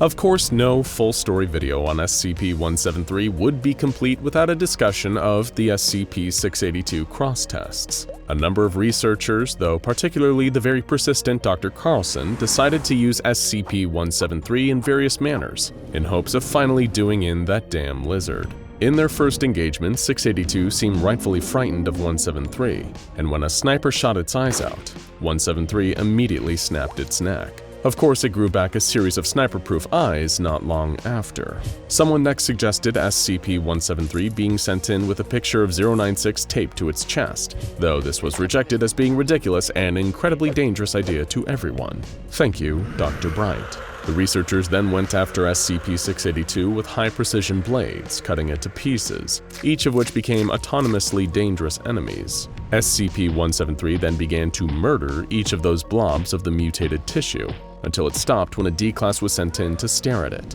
while the rest of 682 regenerated. SCP-173 was transported back to its cell, but there was a brief power outage during transit, leading 173 to kill a number of the staff transporting it. This test was still considered a step in the right direction. After 682 was once again shrunk by a different anomaly, SCP-173 was released into its chamber. At first, it appeared that 173 had actually killed 682, but a week later it returned, having reconstituted itself from matter that had been splattered on 173 after it had been brutalized, making this test, once again, a failure. Dr. Carlson requested the resources to conduct one more cross-test, but this request was denied. A member of the O5 Council affixed a request simply saying, "Stop it, Carlson, please. Stop it, Carlson, get some help. Stop it, Carlson." Document 10. Revised Entry. Oh, right. The time SCP-173 literally caused an XK-class end-of-the-world scenario. In the document Revised Entry, we get a frightening glimpse into a possible future world, where SCP-173 develops a terrifying new anomalous ability, multiplication. We don't know exactly how it happened, but here, the sculpture somehow developed the ability to make exact copies of itself. And what's more, every time one of these copies is produced, the collective SCP-173 hive mind gets stronger, allowing them to think tactically and slowly wipe out North America, even destroying any potential Foundation countermeasures, then ripping and snapping through anyone or anything that dared oppose. In the end, the world decided to take the nuclear option, literally, and blow away North America with nuclear bombardment in order to stop the SCP-173 army from spreading to the rest of the world and killing everyone. However, this attempt didn't actually work, as SCP-173s were spotted in Wales over in the UK, leading to a second nuclear bombardment. It continued like this until there were no human beings left to push the big red button anymore, and only the endless legions of SCP-173 remained. There is one bright side to this otherwise pretty bleak situation though. A group of around 150 SCP-173s ganged up on SCP-682 and tore it to shreds. Somewhere out there, Dr. Carlson is probably smiling. The booming steps echoed through the museum corridors. Pharaohs, emperors, and Mongolian war leaders all stood stock still as the terrified security guard ran between them. Roger Pascal swung his flashlight this way and that. The light glinted on the polished steel of ancient weaponry, muskets, scimitars, and cannons. Exhibit after exhibit flashed past him as he ran through the dark museum. There was no way it was real. No possible way. He was having a bad dream. That's all it was. A bad dream.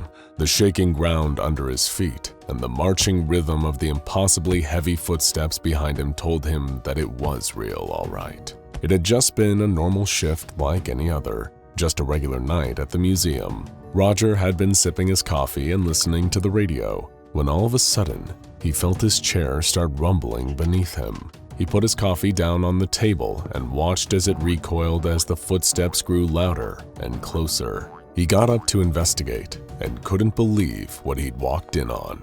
Skidding around the corner, he tumbled into a medieval suit of armor and sent it crashing across the floor. Chainmail helmet, gauntlets, all of it rattled and crashed to the marble floor, echoing all through the museum. Then there was a sudden deathly silence as the footsteps stopped. Roger didn't breathe.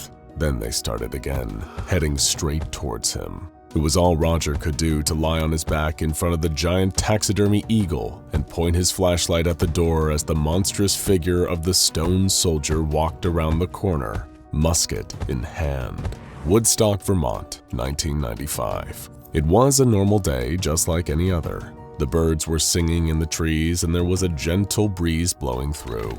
Nothing at all out of the ordinary, except of course the statue that opened its eyes. The Civil War Memorial had been a staple of Woodstock for well over 100 years. A plinth sitting in the middle of a park with a young soldier on top of it, holding a musket peacefully by his side. The statue had watched over the town generation after generation, except now its watching had become a little more active. It took several hours for anyone to notice. Dog walkers went past listening to their Walkmans. A banker sat on a bench opposite, deep in conversation on a giant brick phone. It was only when a young child running after her football looked up at the statue and saw it looking back at her that things changed. The girl's parents didn't listen to her, of course. Parents rarely do.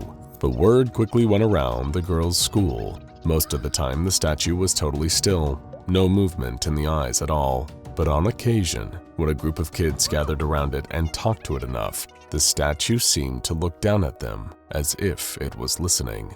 But that was it. No grown-ups were particularly interested in what the children were saying, and even a lot of the children who saw it went home, concluding that they must have been imagining things. So 6 months went by without anyone really paying the statue much attention. That was until it fired its gun. In a quiet rural town, everyone hears a gunshot, but for a long time no one could work out where it had come from. Police gathered around the park, searching all around where the weapon had been heard. The only clue they could find was a small hole in the wall of a shop across the street. A couple of officers joked that the shot must have come from the statue itself. Everyone laughed it off, except for a couple of the school kids who were playing nearby. Less than 2 weeks later, another shot rang out in the middle of the night, and a group of confused police officers rushed to the park to investigate what had happened. The only thing they found was a dead bird lying on the sidewalk, shot to death. Again, the jokes went around the department that it must have been the statue who did it. Except this time, the officers were all laughing a little less enthusiastically.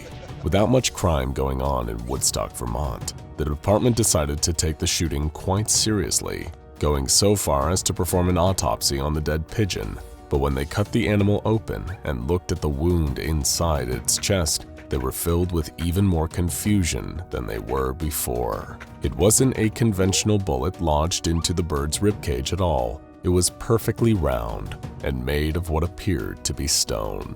But the next shot that rang out from the memorial park was unmistakable. It was a weekend in the middle of the summer vacation, so the park was full of families all sitting around having picnics, barbecues, and staring up at the sky watching the birds circle lazily overhead. Bang! One of the pigeons exploded in a burst of feathers and plummeted out of the sky, landing on the sidewalk in front of the whole town. In shock, all of the townsfolk turned around to see the stone statue down on one knee with his musket on his shoulder. The statue looked down at all of them, surprised at the attention, then quickly got back to its feet and resumed its normal stance. Reports flooded all the local papers and news stations. The event was blamed on mass hysteria, a kind of group hallucination where everyone was somehow sharing the same story. But the number of people coming forward with the exact same account was irrefutable evidence. That's where the Foundation had to step in. In January 1996, containment procedures began, and the statue was given the designation SCP-011. Of course, a large contingent of agents suddenly appearing in a small town would raise a lot of suspicion, so the Foundation had to move very cautiously. One agent at a time, the Foundation established itself in Woodstock and began to study the statue day in and day out. By sitting on park benches, even looking through cutout holes in newspapers, and wearing fake outfits so as not to arouse suspicion. Steadily over time, the statue appeared to gain either a heightened mobility or just a renewed sense of confidence. While much of the time it did remain standing immobile, it would begin to occasionally stretch when it thought no one was looking and glance this way and that in apparent annoyance with the birds circling over its head. The shooting steadily grew more regular. Foundation agents observed several birds being picked out of the sky by the musket fire of SCP-011 over the following weeks. A clear pattern started to emerge. The statue would only fire at birds that seemed to be flying above it or getting too curious about it. In fact, the more fecal matter built up on the statue, the more aggressive it would be. Both in its body language and mood seemed to sour the dirtier it got. While there were initial concerns about the SCP potentially turning its rifle towards the local townspeople, these worries were largely dismissed as SCP-011 gradually started to build up a rapport with those around it. Before long, the caretakers of the park were having exchanges with the SCP. These exchanges started with the caretakers speaking directly to the SCP, and it nodding or subtly acknowledging the things they said. But over time, the interactions grew more and more personable. In the year 2000, SCP-011 spoke for the first time. It had just fired its rifle, picking off a pigeon from over 200 feet away, when a caretaker mildly exclaimed, "Nice shot!" The statue smiled, dipped his hat to the caretaker and said, "Thank you," in a gravelly voice. This marked a significant change in the Foundation's approach to the containment of SCP-011. Up until this point, the SCP was considered a broadly harmless member of the local town community. However, its ability to speak raised concerns as to this SCP's development. 4 years ago, it had been an immobile statue with nothing out of the ordinary to raise any suspicions among those around it. Where would its cognitive development end? Now that it had gained the ability to talk, groundskeepers and agents posing as groundskeepers struck up conversations with SCP-011 as often as possible. At first, these exchanges were brief, but over time, the SCP became steadily more vocal, until soon it was engaged in intellectual debates and sharing its views on the world with anyone who would listen. It was becoming clear that new containment measures were needed. In fact, SCP-011 soon lost interest in shooting birds. Or rather, the SCP was persuaded to stop shooting birds. While the prospect of having animals defecate on it still appeared to anger the statue, the Foundation was able to explain through ideological grounds why shooting birds was a disproportionate response relative to the minor harm they were doing to it. Keen to engage in philosophical and ethical discussions, the statue was very open to hearing the Foundation's viewpoint on the issue, and having sufficiently considered all sides of the debate, decided that it would, in fact, be better for the well-being of all involved if it stopped shooting the birds from the sky. In return, the caretakers and Foundation agents promised to do their best to clean it regularly and keep the animals at bay. But with word of this bizarre tourist attraction steadily gathering momentum as the age of email began to take off, the Foundation decided that it would be best to relocate SCP-011 entirely. However, agents who had been living in Woodstock for the prior 4 years were hesitant to relocate the entity to a test chamber or storage facility. The benefits that it had brought to the local community far outweighed the risks and threats that it posed. The statue had become a local celebrity, smiling and waving at children who went past. and even offering brief history lessons to any confused tourists who found themselves wandering through the park. Most just assumed it was a person in gray paint. It was Agent Khan who came up with the idea of relocating SCP-011 to a museum. Being kept indoors, away from the dangers of any fecal bombing runs, was the main priority. Khan argued that within a museum, the statue would blend in seamlessly with the exhibits around it. Furthermore, if anyone did see the statue move or talk, they would assume that it was an interactive exhibit and treated as such. Having shown a real love for academia, history, and debate, Khan believed that SCP-011 would benefit greatly from being in such a setting, both learning and eventually even teaching about the history of the American Civil War. However, when all these arguments were put forward to the statue itself, it was hesitant. Having spent the entirety of its cognitive existence standing on the same plinth, shooting at the same pigeons, the idea of relocating to somewhere new and unknown was very intimidating. Even with the soldier's mindset, SCP-011 was still feeling incredibly nervous about the idea of moving house. Agent Khan and SCP-011 found themselves locked in a stalemate. Try as she might, convincing the SCP to leave its current home was like talking to a brick wall, or rather, a stone wall. The pair of them ended up dropping the conversation for a couple years, focused instead on psychiatric evaluations and history lessons for the SCP. In 2002, the Foundation officially declared that SCP-011 had achieved sentience with a great enough level of self-awareness to pass as a normal human being, aside from the fact that it was composed entirely of stone. For 2 years, Agent Khan talked to SCP-011 every day on the park bench. The slats on the bench had to be replaced several times as the weight of the statue broke through them, snapping them clean in half on several occasions. During this period, the pair of them built up a rapport rarely seen between humans and SCPs. So much so that in 2004, Agent Khan managed to convince SCP-011 to move to a local museum on one condition: she would go as well. The Foundation agreed to the terms, deciding that Khan could take on the role of being a researcher in the museum. That way, she could keep an eye on SCP-011 and report any activities, while the Foundation officially relinquished control over the SCP. What happened next was perhaps rather predictable, or at least it would be predictable to anyone who had worked with Agent Khan and SCP-011 during that time in Vermont. As the pair of them moved into their new lives at the museum, romantic feelings blossomed between them.